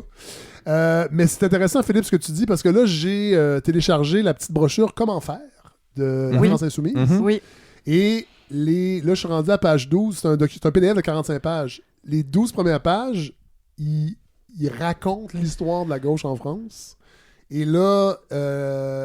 Et eux, ils adhèrent au matérialisme historique. Fait que c'est intéressant, mais le document est d'une teneur intellectuelle. C'est ça aussi. Serait impossible à retrouver nulle part au Québec. Ça, c'est un gros problème. Mais c'est pour ça qu'on a parti le temps des monstres. Ouais. C'est une des raisons. Pour donner accès à cette information-là de manière décomplexée aux gens aussi. Genre, depuis que ça existe, j'ai jamais entendu le mot bourgeois sortir aussi souvent. Les gens voient qui leur parle, qui paye les gens qui leur parlent aussi. Ouais. Sans dire le mot... C'est un détail, le mot bourgeois. Là, moi, je dis pas qu'il faut pas le dire, c'est juste que... Mais il faut comprendre qui paye les gens qui nous parlent. Je pense que ça, c'est vraiment important. C'est clair. C'est toi qui te paye. Ben Chris, les gens. Ouais. Tu parles pour les gens. Moi, je suis une guidoune. Nous aussi. De l'auditoire de la balade. Ben, j'aime mieux être une guidoune que d'avoir des commandites de gens. Il faut que je multiplie c'est-à-dire que les soirées dansantes sont devenues une partie du financement, les partenariats avec les chaires de recherche, de l'autre projet aussi, parce que c'est sûr que je veux pas juste compter sur les dons, parce que la situation économique s'est détériorée, fait que forcément, ça a un impact sur les dons.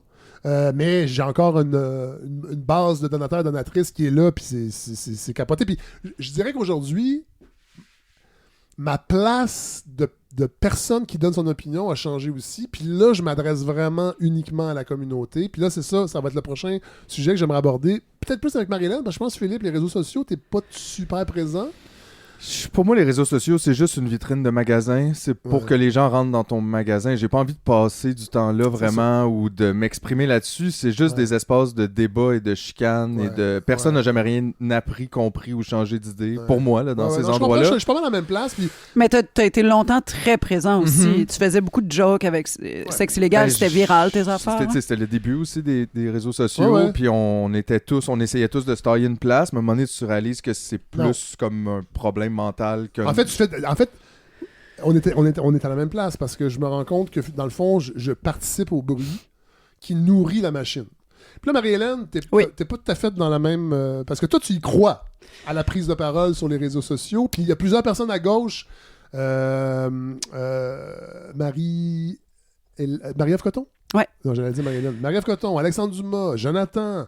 Puis tu sais, de l'extérieur, moi, je suis comme... Je salue le temps disponible à faire ces longues publications. Puis en plus, des fois, ils répondent.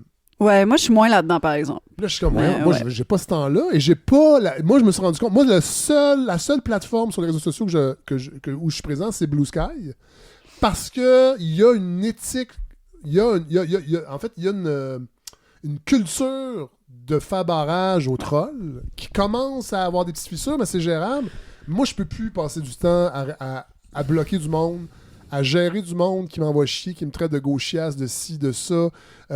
Et je ne filme plus les épisodes parce que quand je mets des extraits, c'est juste des haters qui me répondent. Et je ne vois pas la corrélation entre une vidéo à 60 000 vues et les downloads de mes épisodes. Il n'y en a pas. Fait que finalement, Philippe, t'as raison, c'est une vitrine. Les gens passent devant, cognent dans la fenêtre, des fois crachent dans la fenêtre. Puis il passe leur chemin. Quelque chose que Marie-Hélène Gay n'aura jamais dit de sa vie. Je veux amener un peu de nuance là-dedans. Et je pense que... Oh, Chris. Ça, je vais l'isoler. Pour moi... Je vais mettre de l'écho, puis ça... OK. Je suis pas la plus grande fan de Nelly Brière. Mais un jour, Nelly Brière, c'est comme une spécialiste des médias sociaux qui est très présente sur Facebook. Okay? Elle a travaillé pour Meta. Bref, c'est pas important. Je sais qui, là, mais les gens la connaissent peut-être pas. Bon, là, mais oui. Vous irez la... C'est une stratège. Bon. Engagée souvent par les médias aussi. À Radio-Canada. Exact, pour donner son opinion, tout ça, comme une experte des médias sociaux. Mais il y a une chose qu'elle a dit une fois qui m'a marqué, c'est le terrain des réseaux sociaux est dominé par la droite. Ouais. Je trouve ça quand même important d'offrir un contre-discours qui n'est pas autoritaire, qui est plus dans une idée de bien commun, d'égalité sociale, de nommer des choses. J'avoue que je suis un peu écœurée de poster, mais moi, je vois une différence. Je vois une différence dans nos abonnés. Je vois une différence de gens qui se sentent rassemblés par ça. Ouais. J'ai même parti à un club de lecture avec une gang du Temps des monstres. Tu sais, peut-être qu'il y a un juste milieu, mais je pense qu'en ce moment, il faut des voix de gauche sur les réseaux sociaux. Mais je pense pas que c'est négatif qu'il y ait des voix de gauche sur les réseaux sociaux. Non plus, c'est ça. C'est souvent négatif pour les voix, par exemple. Ouais. C'est juste comme tu te brûles, t'as plus d'énergie, puis au final, tout ce que tu fais, c'est créer du contenu gratis pour des compagnies complètement fascistes. Absolument, puis Mais moi, j'ai bloqué. Moi, personne peut m'écrire à moins d'être mon ami. Ouais. Personne peut commenter à moins d'être mon ami. Mes espaces sont sécuritaires. Pour aussi, les gens qui les fréquentent peuvent commenter sans se faire traiter de salope ou de vache ou de gauchiasse, comme tu disais. Fait que je pense que j'ai créé une espèce de bulle. Moi, je n'ose jamais aller commenter sous Marie-Ève Coton, Alexandre Dumas et Jonathan Durand-Folco parce que leurs commentaires sont pas modérés. Puis il y a n'importe qui peut aller t'envoyer chier là-dessus. Je me sens pas safe. Je les aime. C'est mes compagnons, c'est mes camarades. Mais je trouve pas que c'est safe de laisser n'importe qui aller commenter dans tes commentaires. Ben ça, je trouve que c'est effectivement la moindre des choses de se protéger soi-même et les autres en faisant ça. Puis ils me font rire les gens avec leurs idées de chambre d'écho comme si c'était une si mauvaise chose. Ah, tout à fait. Je veux dire... Non, mais ça, c'est un discours des médias, là, je vais l'utiliser, des médias bourgeois. Ouais. De dénoncer les chambres d'écho parce que être abonné au Devoir... C'est une chambre d'écho. Ben, si t'es juste abonné au Devoir, puis ça a été prouvé, moi j'ai vu des études passer, les gens qui s'informent sur les réseaux sociaux ont des sources plus variées que les gens qui ne s'informent que par les médias traditionnels. Absolument. Non, mais c'est quoi le problème? Mais c'est la grande part des grands médias, perdre... Quand t'es dans un club de jardinage, là... Tous les gens qui sont là, ils aiment ça jardiner. Faut-tu inviter du monde qui aime pas ça aussi pour savoir qu'est-ce qu'ils en pensent? Quand on va aux Canadiens, y a-tu une section complète de gens qui aiment pas le hockey, qui sont assis, qui sont comme bouh, c'est plate, qui payent 80$. Enfin, on est tout le monde est représenté. C'est pas comme ça que ça fonctionne la vie. Moi, quand je fais des soupers, ben c'est avec le monde que j'aime. C'est la même chose. Ben, c'est ça, je voulais te parler après le balado. Je sais pas, moi, je sais que j'ai l'air de poster beaucoup, mais tu sais, c'est des choses que je trouve qui sont importantes à nommer. Je trouve ça important de défendre nos camarades quand ils sont attaqués. Je trouve ça important de nommer, mettons, les inégalités sociales. Chris, peut-être qu'à un moment donné, je vais prendre une pause de 7 mois puis vous m'entendrez plus. Ben, c'est ça aussi. C'est un parcours personnel pour tout le monde. Moi, j'ai eu une présence vraiment intense pendant quelques années. Ouais. Là, j'en ai moins. Peut-être que j'y reviendrai. Ouais. Mais je pense qu'il faut s'écouter là-dedans. Puis personne ne peut être là non-stop parce que ça devient complètement Mais envahissant. moi, ma réflexion, c'est aussi que... Parce que moi, j'ai commencé à fumer, j'en ai abusé. J'ai commencé à boire, j'en ai abusé. Fait que c'est sûr que les réseaux sociaux, il faut que je fasse attention parce que je trouve que je passe encore trop de temps. Mais pour vrai, t'es tellement sobre, tu poses jamais. Quand tu poses, c'est correct. Je suis quand même là. Ouais. Je lis. Puis, je pose beaucoup sur Blue Sky, mais c'est des fulgurances, c'est des saillies, en fait. Ouais. Fait que c'est ça que j'aime aussi, c'est court. Mais c'est que pendant ce temps-là, on est tous à lire les autres, puis on est devant nos écrans, puis moi, j'essaie d'imaginer, puis je veux pas juger mes camarades de gauche qui trouvent que c'est des belles plateformes. Mais quand même, je sens qu'il y a le désir d'avoir plus d'abonnés. Donc, de rejoindre du monde. Puis éventuellement, j'ai l'impression, et j'espère que c'est autre chose que d'avoir une tribune dans les médias traditionnels, parce qu'il n'y a pas de revenus derrière ça. Non. Mais bon. Puis si c'est ça, c'est un peu poche, parce que j'aimerais ça qu'on pense à l'après, parce que là, l'IA est en train de coloniser les réseaux sociaux, puis je me dis, tu sais, l'extrême droite, si elle est omniprésente, à un moment donné, ça va être des gens d'extrême droite, puis l'IA, puis ils vont converser ensemble, puis peut-être que nous, on va être un pas de recul, on va être ailleurs, en train de peut-être refaire le monde de la bonne façon. On sera seul au parc. Ben, non, mais il va falloir penser. On va pas changer le monde sur Facebook. Non. Moi, d'accord. Mais mettons, ce matin, j'ai posté l'épisode qui est sorti ce matin, notre épisode qui porte sur l'immigration, avec une fille qui a fait sa maîtrise sur les femmes immigrantes. Bref, j'ai posté ça. Sur Rosa Pires? Non, c'est Noémie Beauvais. OK. Une keb. Okay. Mais tout ça pour dire que... Rosa Pires aussi. Okay, ça peut... Là. Non, c'est vrai. C'est lourd. Mais tu sais, je pense qu'il y a une utilité à ça, mais effectivement, faut pas mettre toutes nos billes, puis notre intellectuel, puis notre énergie là-dedans. Je pense qu'il faut s'en servir comme d'un vecteur pour amener ailleurs. Ouais. Mais il faut aussi comme juste réaliser que c'est comme un mal nécessaire. Dans le sens que les gens sont là.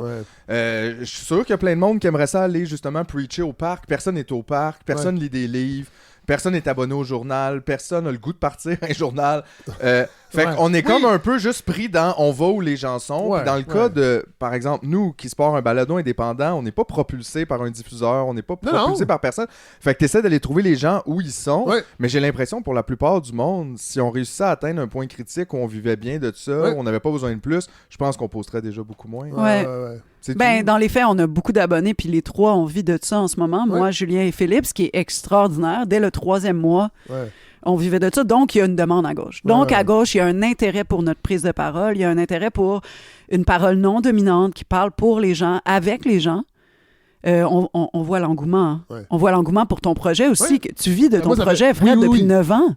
Je veux dire, c'est incroyable. Non, j'en vis pas depuis 9 ans. J'en vis uniquement depuis 3 ans.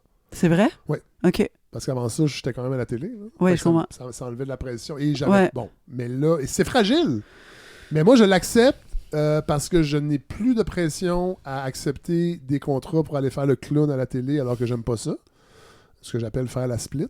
C'est ce que tu as en commun avec Philippe, d'ailleurs. La radio... Je me tente plus de faire la chronique. On me sollicite de temps en temps. À Radio-Canada, ça m'étonne toujours parce que visiblement, ils n'écoutent pas mon podcast. Puis ils m'offrent 200$ pour aller faire 15 minutes à Pénélope pour imaginer qu'est-ce qui va bien dans le monde. Fait que j'y vais pas. Mais c'est ça. Ça prend de l'imagination. Mais ça, c'est quand mon même. grand luxe. Puis tu sais, je suis pas riche. Puis là, je suis en train d'étudier pour devenir intervenant en dépendance.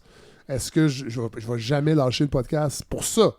Mais c'est sûr que c'est peut-être une voie de sortie éventuellement, parce que je vais peut-être me tanner aussi, je sais pas. Mais de pouvoir être mon propre patron, puis de vous inviter, puis là, ça fait 1h06 qu'on parle, on t'a même pas préparé. C'est quand même bien. Et d'essayer d'imaginer une autre façon de voir le monde et de proposer d'autres choses. Et de pouvoir en vivre, moi, je trouve ça extraordinaire. Puis c'est un grand... des gens qui nous suivent, puis sont là, puis ça me touche. Moi aussi. Tu sais, j'ai juste fini, Philippe. Je passais au travers des 8 saisons pour le site web, pour que ça soit tous disponible. Puis je me rendais compte du chemin parcouru et les gens sont encore là. Il y en a qui sont partis, il y a des nouveaux, ça bouge. Puis je trouve que c'est un espace, c'est une sorte de safe space. Et c'est pour ça que je le fais maintenant. C'est vraiment parce qu'il y a une communauté, puis il y a un échange. Puis on se croise dans la rue, on se parle, mais moi, c'est ça qui me manque. Là. Puis là, j'étais en train de me demander comment on peut encore plus nombreux se croiser dans la rue. Puis les soirées dansantes, ils servent à ça aussi. D'être 450 dans une salle à danser pendant 6 heures, il y a quelque chose de punk là-dedans, même si c'est sur du vieux disco des fois, où bon, on peut juste danser sur The Clash. Mais je sens, moi, un appétit de se rassembler. Pareil. Puis là, il faut trouver une façon. Puis ça sera pas sur Facebook, ça, écoute, c'est sûr. Sur notre Patreon, les gens se réunissent pour faire des groupes communautaires de bouffe le dimanche dans leur région. Les gens se parlent. On a parti un club de lecture. C'est rien, mais c'est une fois par mois. On va s'asseoir dans un café. On est 17. Ouais. Tu sais, on essaie de... Comment tu vois ça, toi, Phil? Tu sais, on a quand même on a fait communauté depuis qu'on est parti de ton Je veux dire, même quand c'est en ligne, ça reste des communautés. Je pense pas que c'est assez, mais je pense que c'est déjà un départ. Puis je pense qu'on part de loin, là, post-pandémie, puis post-individualisation de tout le monde depuis 35 ans.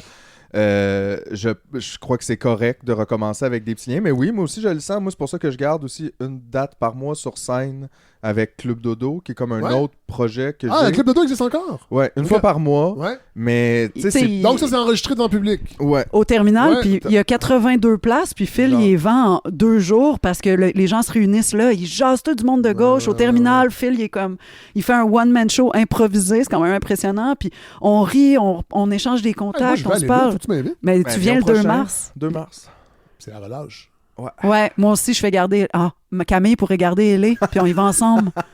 Camille est enceinte avec 2 enfants de 5 ans, puis nous, on va boire des pintes. T'es rendu masculiné? Non, mais je pense que c'est important, ces endroits-là. Moi, je le garde pour ça, parce que dans le sens, c'est pas très alimentaire pour moi. Là, c'est juste une fois par mois dans une petite salle. Fait que c'est pas tant ça l'idée. L'idée, c'est que moi aussi, là, j'ai tendance à être un peu quelqu'un qui reste beaucoup chez eux, puis qui est bien dans ses livres, puis ses petits soupers, mais c'est correct de se rassembler. Ça fait du bien de se voir, les yeux dans les yeux, puis de se reconnaître, puis de créer des liens. Puis je vois des gens là-bas justement qui en créent des liens, qui s'assoient à une table de gens qui sont pas venus avec eux, puis qui se parlent, puis qui se revoient à chaque mois. Des groupes communautaires en entier qui viennent toute la job ensemble. Ils viennent s'asseoir pour écouter Phil parler contre le gouvernement, de politique. Raconter de la merde, puis lire de la poésie. Mais non, mais ça fait du bien. Puis je veux dire, oui, il faut essayer de trouver cet espace-là, mais je pense que c'est pas facile pour personne. On est tous un peu enfermés chez nous. Tout à fait. Tout le monde. Ouais. Fait que là, comment on sort de ça? J'ai pas la solution, mais c'est clairement par petits pas. Ouais. OK. Prendre la parole, c'est une action. Oui, c'est bien sûr. Tu sais, ce que tu fais, c'est super important, Fred. Là. Non, je dis pas que c'est pas important. On est comme 6 à faire ça. Tu sais, comme ça n'a pas de bon sens. Il en manque. Il faudrait qu'il y ait des groupuscules de gauche qui se créent, du monde qui partent leur projet. Il y en a. Ils volent les épiceries. Mais il y a un cadre. Hein? Moi, dans ma tête, il y a un cadre. Mais moi, c'est ça. Je me demande, en tout cas. Est-ce que c'est gênant, cet épisode? On va se le dire, là. Moi, j'aurais honte. Non, mais moi, je trouve ça bien que les bourgeois se révèlent puis que les gens les voient. Non, mais Chris, il faut... On est reparti pour une heure. C'est ces gens-là qui nous parlent tout le temps, puis je pense qu'il y a quand même un moment là où je vois les gens plus reconnaître ça. Oui. Reconnaître qui leur parle, puis d'où ça vient, puis avoir une certaine indignation, je trouve tout à fait raisonnable d'entendre des propos comme ça qui sont honnêtement... déchéant, là. De quoi tu parles? Je veux dire, on apprend que les hommes les plus puissants du monde fourrent des enfants, puis il y a un cadre quand c'est le temps de voler du beurre. Jean-Philippe! Non, mais ça va? Êtes-vous correct? Tu sais, puis je veux dire, c'est correct, là, je comprends qu'on est tous aussi dans nos bulles. Je pense pas que ces gens-là sont tous fondamentalement méchants. Non. Mais... Hey, à un moment donné, c'est correct aussi de se voir dans le miroir puis de reconnaître. Tu sais, je la connais pas, là, Catherine Anne Toupin.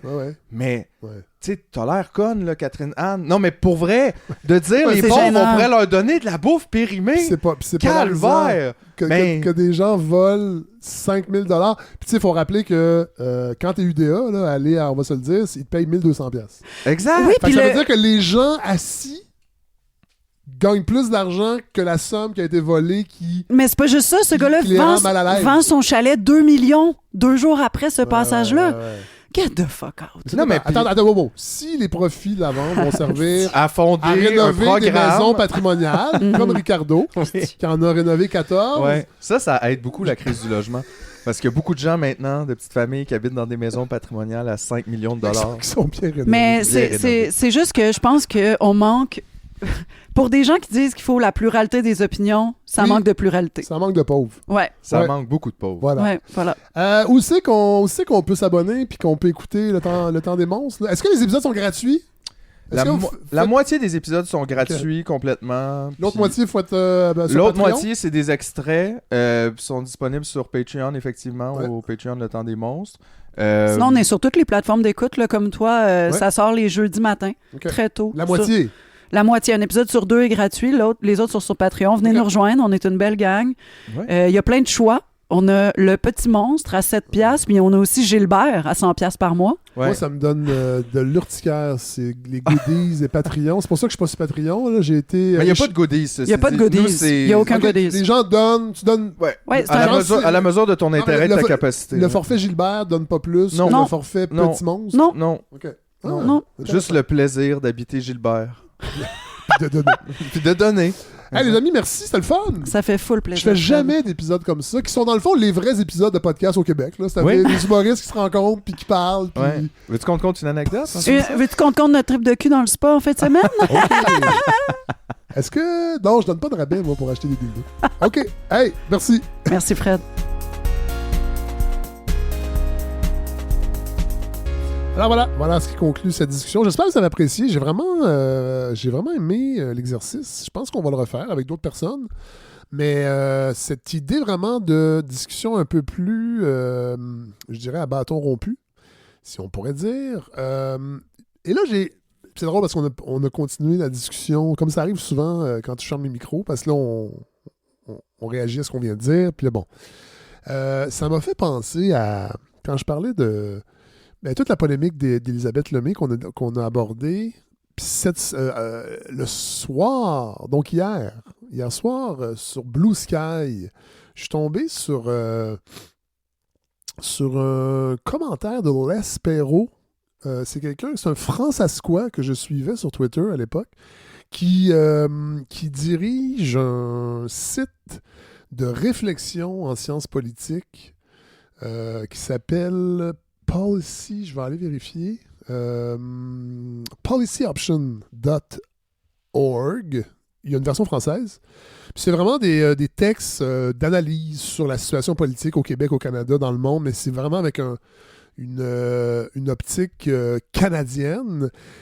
Et j'avais perdu de vue un peu sur Blue Sky et j'ai vu qu'il était là. Puis c'est drôle parce qu'il réagissait à la polémique dans le fond de cette chronique d'Élisabeth Lemay.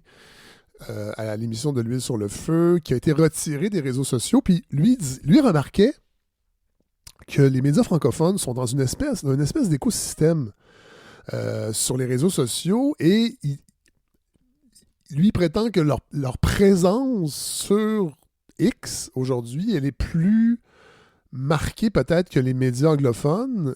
Pas qu'ils sont pas là, mais en fait, il disait Radio-Canada agit avec X comme si c'était en 2018, donc avant que Elon Musk achète la plateforme. Donc, évidemment, quand ils mettent des contenus comme celui d'Élisabeth Lemay, qui a tout à fait lieu d'être dans l'espace public, il y a un backlash parce que X n'est plus Twitter en 2018. Donc, les mascus, les incels, tous ces gens-là, ils sont majoritaires et là, c'est moi la déduction que j'en fais. Ils réagissent beaucoup plus. Puis je sais que Cube Radio, évidemment, comme d'habitude, parce que pour essayer de sortir des bas-fonds de la médiocrité qui les accable et qui fait qu'ils ne performent pas dans les PPM, ils n'ont pas le choix de jouer toujours cette carte-là très clickbait pour susciter l'indignation sur les réseaux sociaux pour aller chercher du reach, comme on dit dans le milieu. Et Les Perrault disait, il faudrait peut-être qu'ils réfléchissent parce qu'on dirait qu'ils ne sont pas conscients dans quel univers numérique ils baignent réellement. Fait qu'ils font, c'est ça, l'espèce d'essai-erreur, ils mettent des contenus sur les réseaux sociaux, puis là, il y a un backlash, puis là, ils reculent, puis là, ils s'excusent parce qu'ils ne comprennent pas qu'est-ce qui est arrivé. Puis... c'est ça. Puis comme dans la discussion qu'on a eue, Philippe de Grosbois qui ajoutait que c'est Chantal Hébert qui disait qu'elle reste sur X parce que c'est là que ça se passe. Les politiciens sont là. Fait on est encore dans cette idée de notre présence sur les réseaux sociaux pour ne pas manquer quelque chose. Puis Les Sparrow aussi, ce qui est intéressant, c'est que sa réflexion, en fait, il réagissait aussi à la mauvaise photo que Radio-Canada a publiée sur la fusillade qu'il y a eu dans l'ouest du Canada. En fait, il a mis...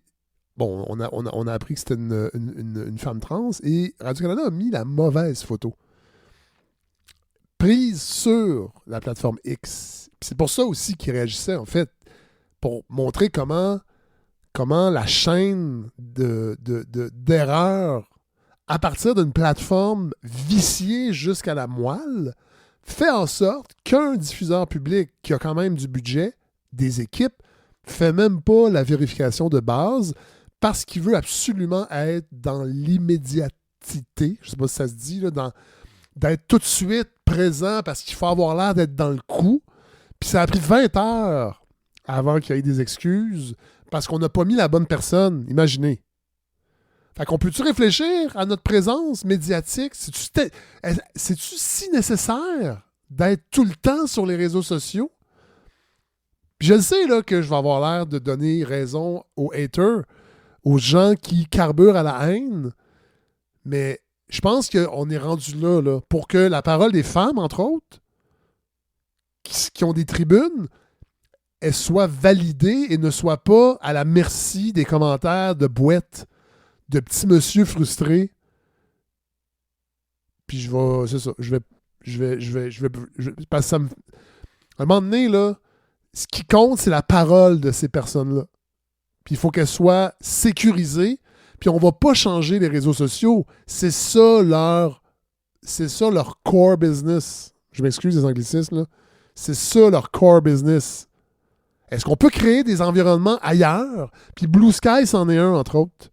Puis c'est drôle parce que les grands médias sont très peu actifs sur Blue Sky parce que supposément, il se passe rien. Ben non, on est des gens avec une certaine bienveillance. Puis les trolls, puis les petits incels fâchés, ils sont bloqués automatiquement. Puis là, il y a des gens, au début, je me rappelle, qui disaient « Ah, mais mon Dieu, le dialogue, qu'est-ce que vous en faites? » Hey, on s'en fout.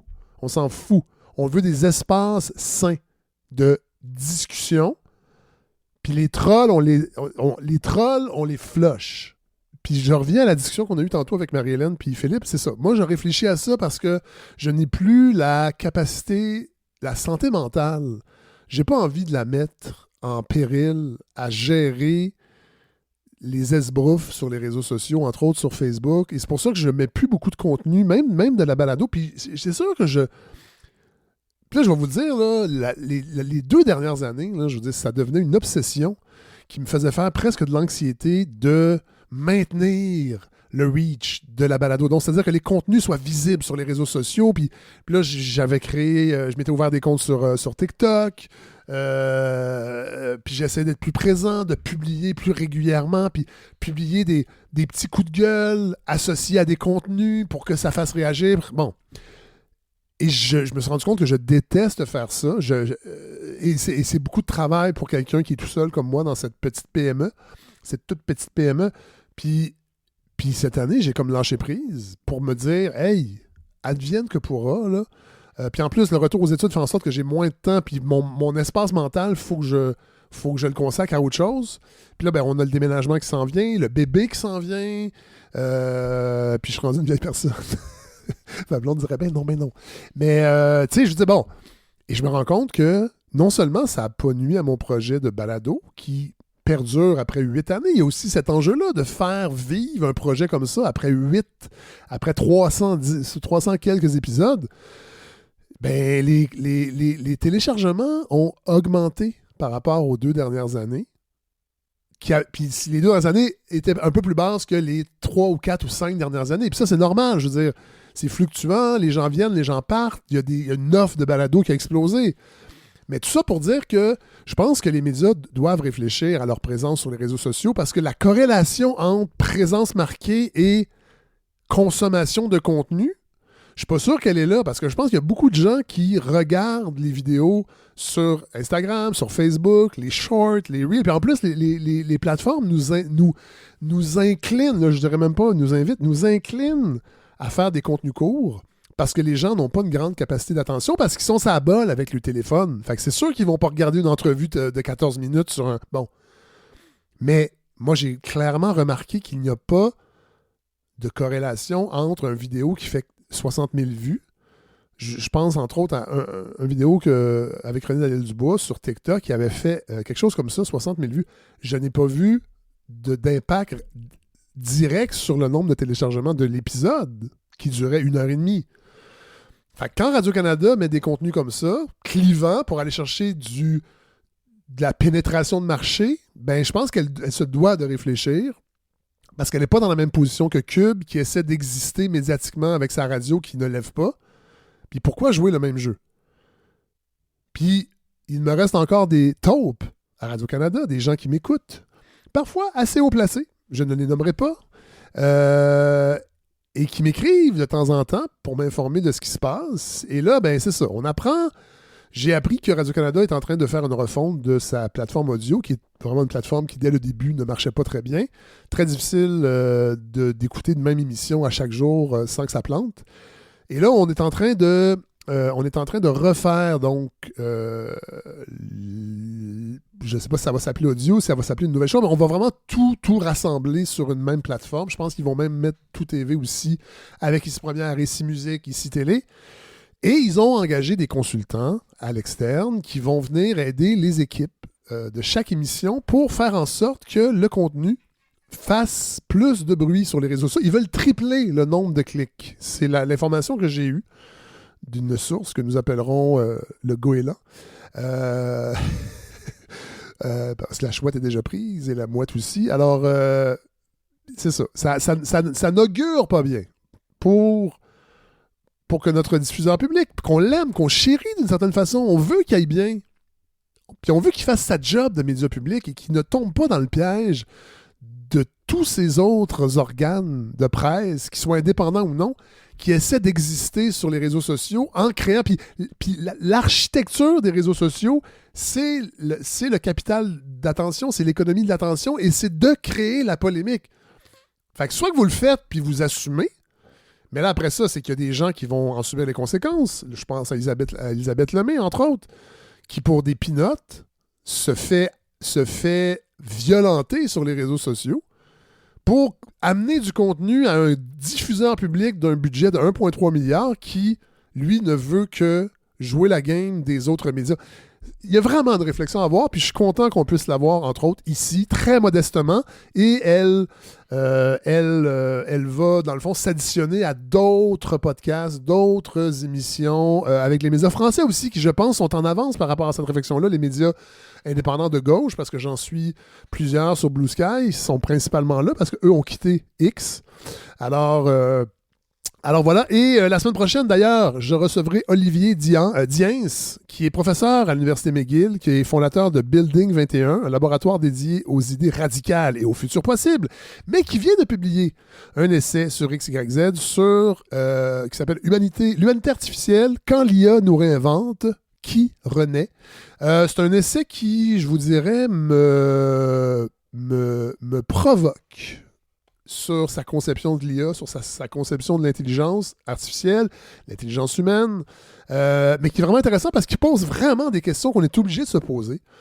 Je dis pas que ça va régler le problème des médias, mais c'est sûr que, bon, l'IA, on voit qu'elle nous est imposée, va falloir réfléchir et éventuellement, elle va modeler aussi la façon de voir le monde et la façon que les médias vont l'utiliser eux-mêmes pour nous faire voir le monde. Alors, il y a une interaction là-dedans qui, je pense, doit être réfléchie. Et je vais le faire donc avec Olivier Diens. Ça va être la semaine prochaine. Et il va y avoir aussi les gens de Spirale. Le nouveau numéro de Spirale vient de sortir. On va parler de brutalisme. Alors, époque brutale, réseaux sociaux brutaux. Pourquoi ne pas parler de brutalisme? Bon, ils vont me taper ses doigts parce que ça n'a pas rapport. Puis en même temps, oui. Alors voilà. J'en ai glissé un petit mot pendant l'entrevue. Le site internet fredsavard.com. Les 8 saisons sont maintenant sur le site internet. Puis pourquoi je dis que c'est le fun? Parce qu'on peut faire la recherche maintenant. Ça, c'est cool parce que, évidemment, si vous êtes abonné avec une plateforme de balado, que ce soit Apple Podcasts ou Spotify ou n'importe quelle, celle que vous avez, vous recevez chaque semaine les épisodes. Si vous l'écoutez directement sur le site Internet aussi, mais là, quand j'ai migré vers la nouvelle mouture de ce site Internet-là, que les gens de Polygon m'ont carrément bâti du début, on a changé de plateforme, donc et c'était pas simple de tout faire migrer les épisodes qui existaient sur l'ancien site web. Alors, on a choisi d'y aller avec la saison 6, 7 et 8. Mais en fait, la saison 6, parce que c'est à ce moment-là qu'on a fait la migration. Puis on s'est dit, plus tard, on fera toute la migration des épisodes de la saison 1 à 5. On parlait quand même de plus de 200 épisodes.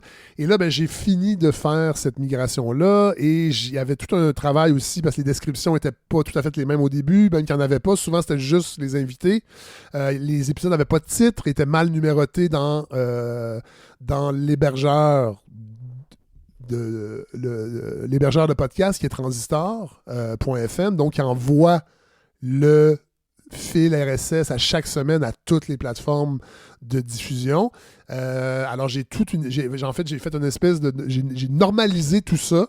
Et c'est maintenant donc disponible. Vous pouvez faire une recherche dans une saison complète pour aller voir quels étaient les épisodes à la saison 3. Vous pouvez faire une recherche par chroniqueur, chroniqueuse, par sujet, parce que la nouvelle infrastructure du site web m'a permis aussi de mettre des mots-clés et des thèmes qui sont abordés. Fait que si vous voulez avoir politique québécoise, vous faites une recherche et vous allez voir tous les épisodes qui traitent de politique québécoise, d'environnement, d'énergie, de cinéma. Alors voilà, c'est sur lefredsavard.com. Les 8 saisons sont là. Bien content. Bien content. Je travaille fort. Je remercie encore, bien sûr, tous ceux qui m'aident à faire ces épisodes-là. Évidemment, vous qui êtes à l'écoute, qui m'écrivez, qui m'inspirez. Je remercie Communauto, toujours présent cette année. Je remercie les maisons d'édition. Je le faisais. Ça fait quelques semaines que je le fais, puis je trouve ça important parce que c'est avec eux qui, eux, m'écrivent pour me dire « Hey, il y a ces essais-là qui s'en viennent, ça te tente dessus? » Après ça, oui, j'aimerais ça avoir tel invité, un complément d'information, tout ça. Alors, merci. C'est un dialogue. C'est un ballet, en fait, que je réalise avec les maisons d'édition. Merci d'être là.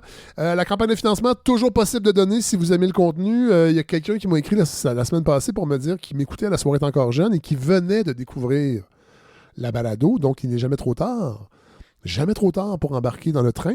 Alors, si vous aimez ce que vous entendez, on suggère encore cette année. Je n'ai pas appliqué d'inflation sur le montant suggéré. C'est 72 $ par année. Dans le fond, c'est 6 $ par mois pour avoir une quarantaine d'épisodes et que tout le monde soit payé. Plus qu'à l'émission Pénélope. C'est quand même un forfait extraordinaire. Prochaine soirée dansante. Elle s'en vient, c'est le 21 mars. Pour les gens qui ont envie de jouer, je sais que Philippe Signa ne viendra pas parce qu'il disait la joie, on veut pas de la joie. La révolution se fera pas nécessairement par la joie. En attendant, ça fait du bien en tabarouette. Alors, 21 mars au Osgang Plaza. Les billets sont déjà en vente. Vous allez sur le lefredsavard.com dans la section événements. Les liens sont là. Je retourne à Sherbrooke à la Petite Boîte Noire le 8 mai. C'est un vendredi pour une autre soirée dansante. Puis là, je suis en train d'en organiser aussi dans d'autres villes du Québec, faire une espèce de tournée.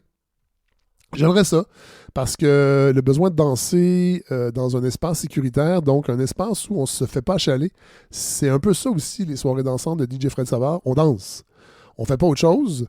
Alors, on n'a pas besoin de raccompagner des gens vers la sortie parce qu'ils sont en état d'ébriété et désagréable. Cela dit, il y a un service de bar parce qu'il y a des gens, c'est drôle, il y a 2 semaines qui m'ont écrit, pas pour la balado, mais pour les soirées dansantes, qui me disaient « Ouais, là, tu bois plus, est-ce que c'est des soirées sobriété? » J'ai fait « Non, il y a un bar là, au Osgang Plaza, puis dans toutes les salles où je vais aller, vous allez pouvoir boire. Là. Oui, je deviens petit à petit intervenant en dépendance. Je ne bois plus, mais je suis pas un straight edge hardline qui veut que tout le monde arrête de boire. Pas encore. Alors, il y a moyen de danser et de boire, tout à fait. Voilà, on s'abonne à l'infolette. Il n'y en a pas beaucoup. C'est la prochaine étape. Là, je voulais faire migrer mon site. Je peux pas faire tout en même temps. Puis là, l'infolette, il faut que je trouve une solution parce que c'est important. Mais c'est ça, j'ai pas envie. Je veux pas rajouter. En fait, mon espace là, d'opinion, il est audio dans la balado. Fait que là, il n'y aura pas d'infolette avec des longs textes où je décortique des choses. Il y en a tellement. Tout le monde est sur Substack. bonne chance quand vous voudrez en sortir, parce que c'est ça le problème, entre autres, de cette plateforme-là. Mais bon, je pense que l'infolette, elle reste importante pour envoyer de l'information. Est-ce qu'il n'y aurait pas un épisode devant le public qu'on pourrait faire avec les gens de la communauté? Parce que, comme je le disais tantôt avec Philippe et Marie-Hélène, je pense qu'on est en manque de se réunir ensemble. Le spectacle qu'on faisait, Le Vieil homme et la mère, servait à ça. Moi, j'ai envie de le continuer. Cette idée d'être sur scène et d'aller à la rencontre des gens, puis qu'on se parle, même qu'on dialogue pendant les spectacles. J'étais en train de... J'ai un brainstorm permanent dans ma tête, mais bon, on va régler le déménagement. Puis après ça, je passerai à la suite, mais c'est ça, le cerveau se fait énormément aller. Je vous invite aussi à continuer à aller vous abonner on a fait nos recherches sur vos plateformes balado. Il y a des nouveaux épisodes qui vont s'en venir éventuellement, ça c'est certain. Ce projet-là est toujours vivant, mais encore une fois, c'est ça, le temps, tic-tac, le temps. Hey, je veux qu'on finisse, parce que j'ai eu une autre idée pour finir en musique. En rebondissant un peu sur René Lucier, on va être ailleurs. En fait, on va reculer dans le temps en 1972, parce qu'il est arrivé un petit incident à l'Assemblée nationale cette semaine lors des consultations sur le projet de loi de constitution du Québec de Simon Jolin Barrette. Son projet, en fait. C'est vraiment son projet à lui. Sa constitution. Effectivement. Oui. J'aimerais quand même avoir l'opportunité de prendre 1 minute pour partager une réflexion. Écoutez, je demande le reste. Mais vous savez, ça, on peut le faire par consentement. Alors, si la commission accepte de mettre 5 minutes de plus à la commission pour entendre des remarques, moi, je suis prêt. Donc, au lieu de 30 minutes, ce sera 35 minutes. Est-ce qu'il y a un consentement? Consentement. Donc, allez-y pour vos remarques préliminaires, s'il vous plaît. Merci. Merci de me donner l'opportunité. Juste vous partagez la situation. Comme vous pouvez le voir, il y a énormément de chefs, de grands chefs, des conseillers, des gens de toutes nos communautés qui se sont déplacés aujourd'hui. Il y en a qui vont faire 18 heures de route aller-retour pour ce 30 minutes aujourd'hui. Et avec nous, on a apporté, ça s'appelle un Eagle Staff, donc un bâton sacré comme vous l'avez mentionné, et c'est pas permis de rentrer actuellement. On ne nous laisse pas rentrer. Donc, il y a des chefs qui sont à l'extérieur et qui vont rester à l'extérieur parce qu'on ne peut pas laisser ce bâton sacré seul. Et je tiens à dire quand même, pour moi, j'ai assisté à des échanges au niveau du salon rouge, si je ne me trompe pas, salon bleu, pardon. Et à chaque entrée, je vois un monsieur rentrer avec la masse. Je crois que ça s'appelle une masse. Et j'aimerais... C'est dur pour moi de m'expliquer actuellement que ça, c'est accepté, mais qu'un bâton sacré comme ce l'est présentement, ce ne le soit pas. Donc, je tenais quand même à vous le partager. Je trouve ça extrêmement dommage. Comme vous l'avez dit, il n'y a absolument aucun danger avec ça. Pour nous, ça nous donne cette force, cette tranquillité, ce respect, non seulement pour nous, mais pour l'ensemble de l'institution et vous-même. Donc, je tenais à vous le partager et on est en solidarité avec les chefs qui sont à l'extérieur présentement et qui ont fait énormément de route. Notre geste d'aujourd'hui peut créer un précédent au niveau de la réglementation de l'Assemblée nationale. C'est toujours ce qu'on nous répond, ce geste n'est pas en vain, je veux vous le dire. En tout respect, c'est toujours le même argument qu'on nous répond. On peut créer des précédents. C'est justement une occasion historique de pouvoir changer les choses ensemble. C'est écœurant. C'est écœurant. La prestance de ce jeune homme... le chef régional Francis Véropol de l'Assemblée des Premières Nations du Québec-Labrador. Et là, on peut juger du côté peut-être folklorique du bâton sacré. Là, je suis sûr que à Radio X puis des places de même, on va jouer cette petite gay game-là, mais quand le chef Véropol parle de la masse, mais surtout, on rappelle que cette discussion-là, c'est les consultations sur le projet de constitution du Québec qui commence de plus... Ben en fait, qui commence pas, qui est clairement le petit power trip de Simon Jolin Barrette. C'est un précédent. On est en train de créer un précédent majeur. C'est-à-dire, un projet de constitution, là, c'est l'ultime précédent que tu crées, là. Puis là, on chipote sur un bâton symbolique. Puis je trouve que ça résume tellement bien tout le malentendu qu'on continue d'alimenter avec les Premières Nations. Et j'ai envie de terminer en musique avec une chanson qui maladroitement va le témoigner parce qu'il faut la remettre dans son contexte. C'est 1972, c'est tiré de l'album Péloquin Sauvageau. Laissez-nous vous embrasser là où ça fait mal. Et je vais mettre les 2 premières pièces. Monsieur l'Indien, suivi de Emiliano, parce que la première, c'est un clin d'œil à ce qui se passe, à ce qu'on vient d'entendre. Puis la deuxième, c'est un peu aussi peut-être où on est rendu collectivement par rapport au capitalisme puis à ce monde-là qui est en train de nous détruire. Puis qu'on n'est pas capable. On n'est pas capable de faire la révolution. C'est un album mythique pour moi, que j'ai découvert en CD, que j'ai réussi à trouver en vinyle parce qu'il y a eu une réédition chez Mucho Gusto, entre autres. Claude Péloquin, donc le poète qu'on connaît bien, qui a écrit Lindbergh, entre autres, par la suite. Non, avant. C'est sorti en 72, ouais. Et Jean Sauvageau, qui était élève de Stockhausen, qui s'est consacré à la musique électronique, qui a inventé la machine à Sauvageau, qui est un clavier, en fait, qui a inventé du début à la fin, from scratch, tellement... Une machine qui est devenue une curiosité que même Robert Moog, l'inventeur de la compagnie Moog, des claviers Moog, est venu rencontrer Jean Sauvageau pour voir la machine à Sauvageau, puis les gars de Pink Floyd aussi. Alors, c'est un album, c'est vraiment une curiosité qui a choqué à l'époque quand il est sorti en 1972. Puis j'avais envie de vous partager. Donc, si vous avez des écouteurs, là, puis un bon kit de son, installez-vous bien pour écouter ça. Ça dure 13 minutes. C'est vraiment écœurant.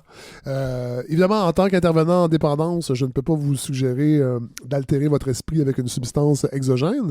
Mais si jamais dans un contexte d'usage récréatif, donc pas dans un continuum de dépendance. Si vous avez envie de vous rouler un petit calumet pour écouter ces 2 pièces, faites-le. Puis écrivez-moi pour me dire comment vous vous êtes senti, puis on pourra en discuter. Voilà. Hey, salut, bonne semaine tout le monde.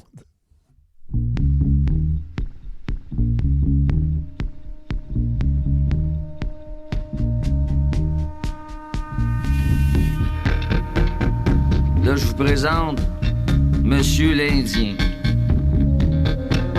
en l'honneur de tous les déracinés du monde par la civilisation.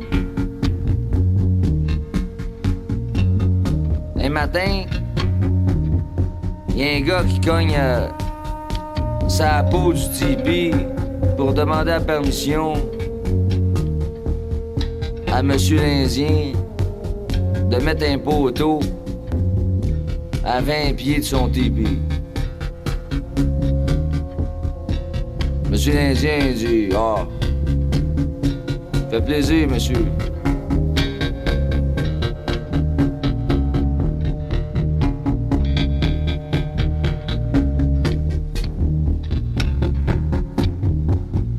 Deux jours après, il s'en allait à la chasse pour sa famille. Il se retourne de bord, puis il y avait un autre poteau à peu près 20 pieds à gauche. Oh, c'est pas grave, il dit, ils m'ont demandé la permission pour un, ils peuvent en mettre 2. On a de la place, on a plein d'espace.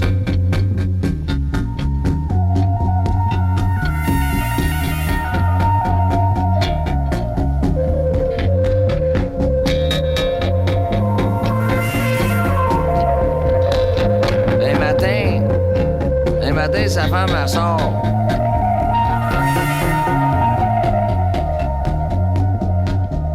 Elle dit, as-tu vu dehors? Elle dit, y a un fil.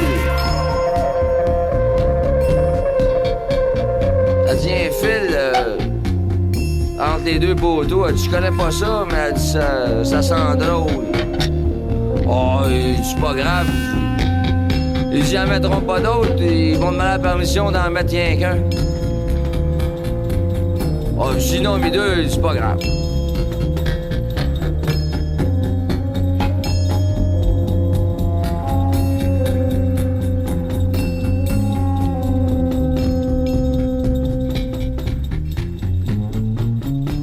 Ben, à un moment donné,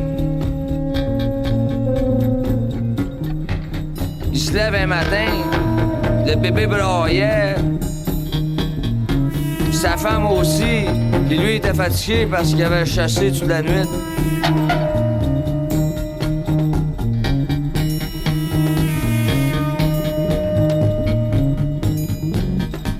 il y avait une traque. 2 rails de chemin de fer juste en face de sa maison. Puis là, il avait pas demandé la permission, là.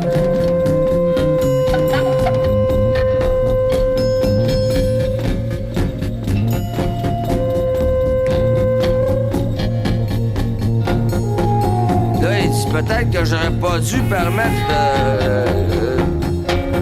Là, il s'est mis à bégayer, puis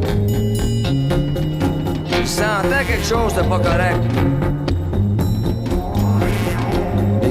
Mais comme son cœur d'homme était grand, il dit à sa femme, il dit, j'espère que nos enfants verront pas ça.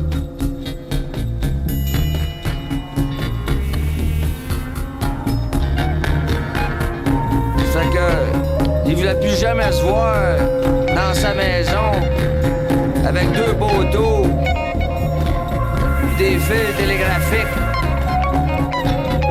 une traque à l'avant de son tépi pour se faire dire par la civilisation qu'il était plus chez eux.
Pasan los trenes.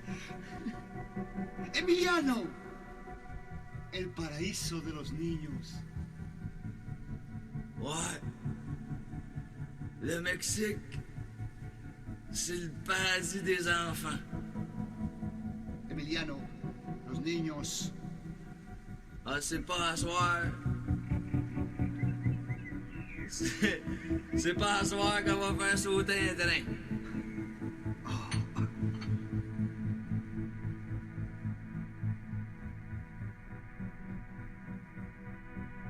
Ouais. Les enfants, ils sont allergiques à la dynamite. Tiens. Non, non. La dynamite, no. Una O'Keeffe. Tu vas avoir un O'Keeffe? Si.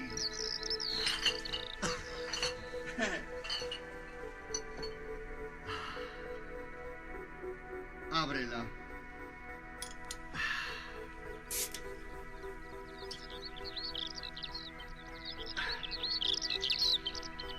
Les trains, c'est fait pour rouler. C'est pas fait pour les révolutions. Quel train? Je sais pas.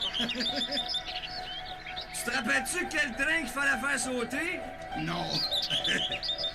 De quel côté s'en va la traque? Tiens, il y en a un autre qui s'en vient. Oh. Ah ben celui-là non plus, il sautera pas. Non.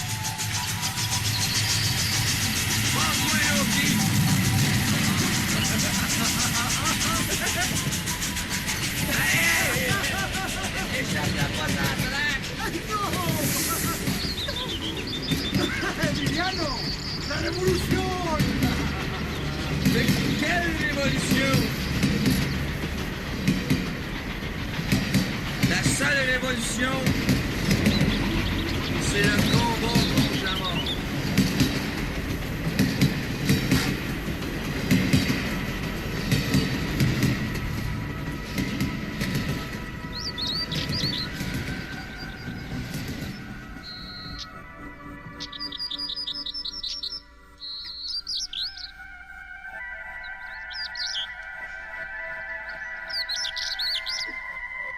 Puis, le combat contre la mort, ça se fera pas en faisant sauter des trains.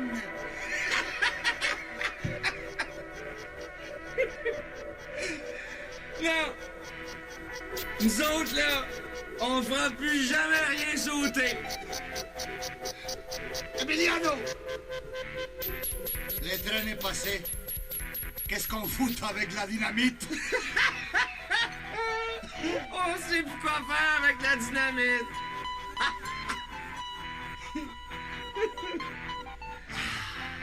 Ah ben, on va se faire un feu d'artifice!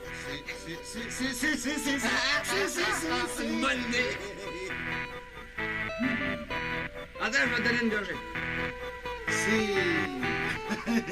Hey, dès que le prochain train arrive, là, on va se faire un mot du feu d'artifice.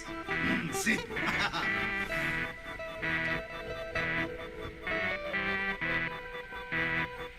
Si jamais il y en arrive un autre, on débarque pas sur la traque. Non, non, non, non, non, non, non, non! On débarque pas! Oh non! Emiliano! Les frontières! C'est des hémorroïdes autour d'une inflammation nationaliste!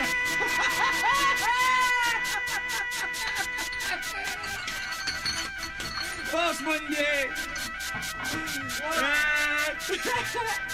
Aïe, aïe, câlisse!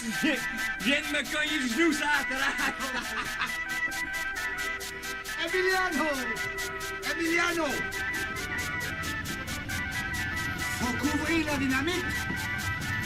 Parce que les grenouilles vont la manger! Hey! Quand le prochain train arrive, là, on se fait un party! Si, On reste sans traque, on se fait un party!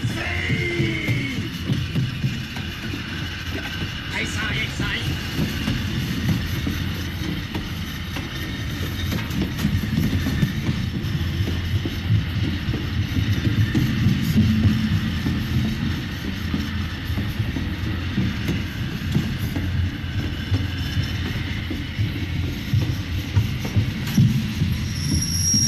Aïe, aïe!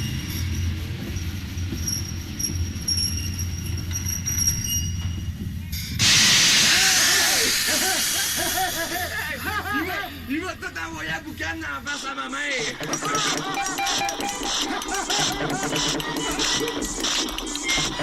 Hey, on se fait un party!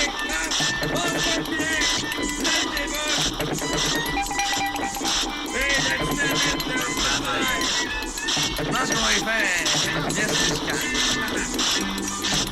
Avant qu'il se parte, on va aller porter le monde à la place où il devrait être, parce que le gars qui a inventé les tracks a dérangé bien du monde, même M. Lindien.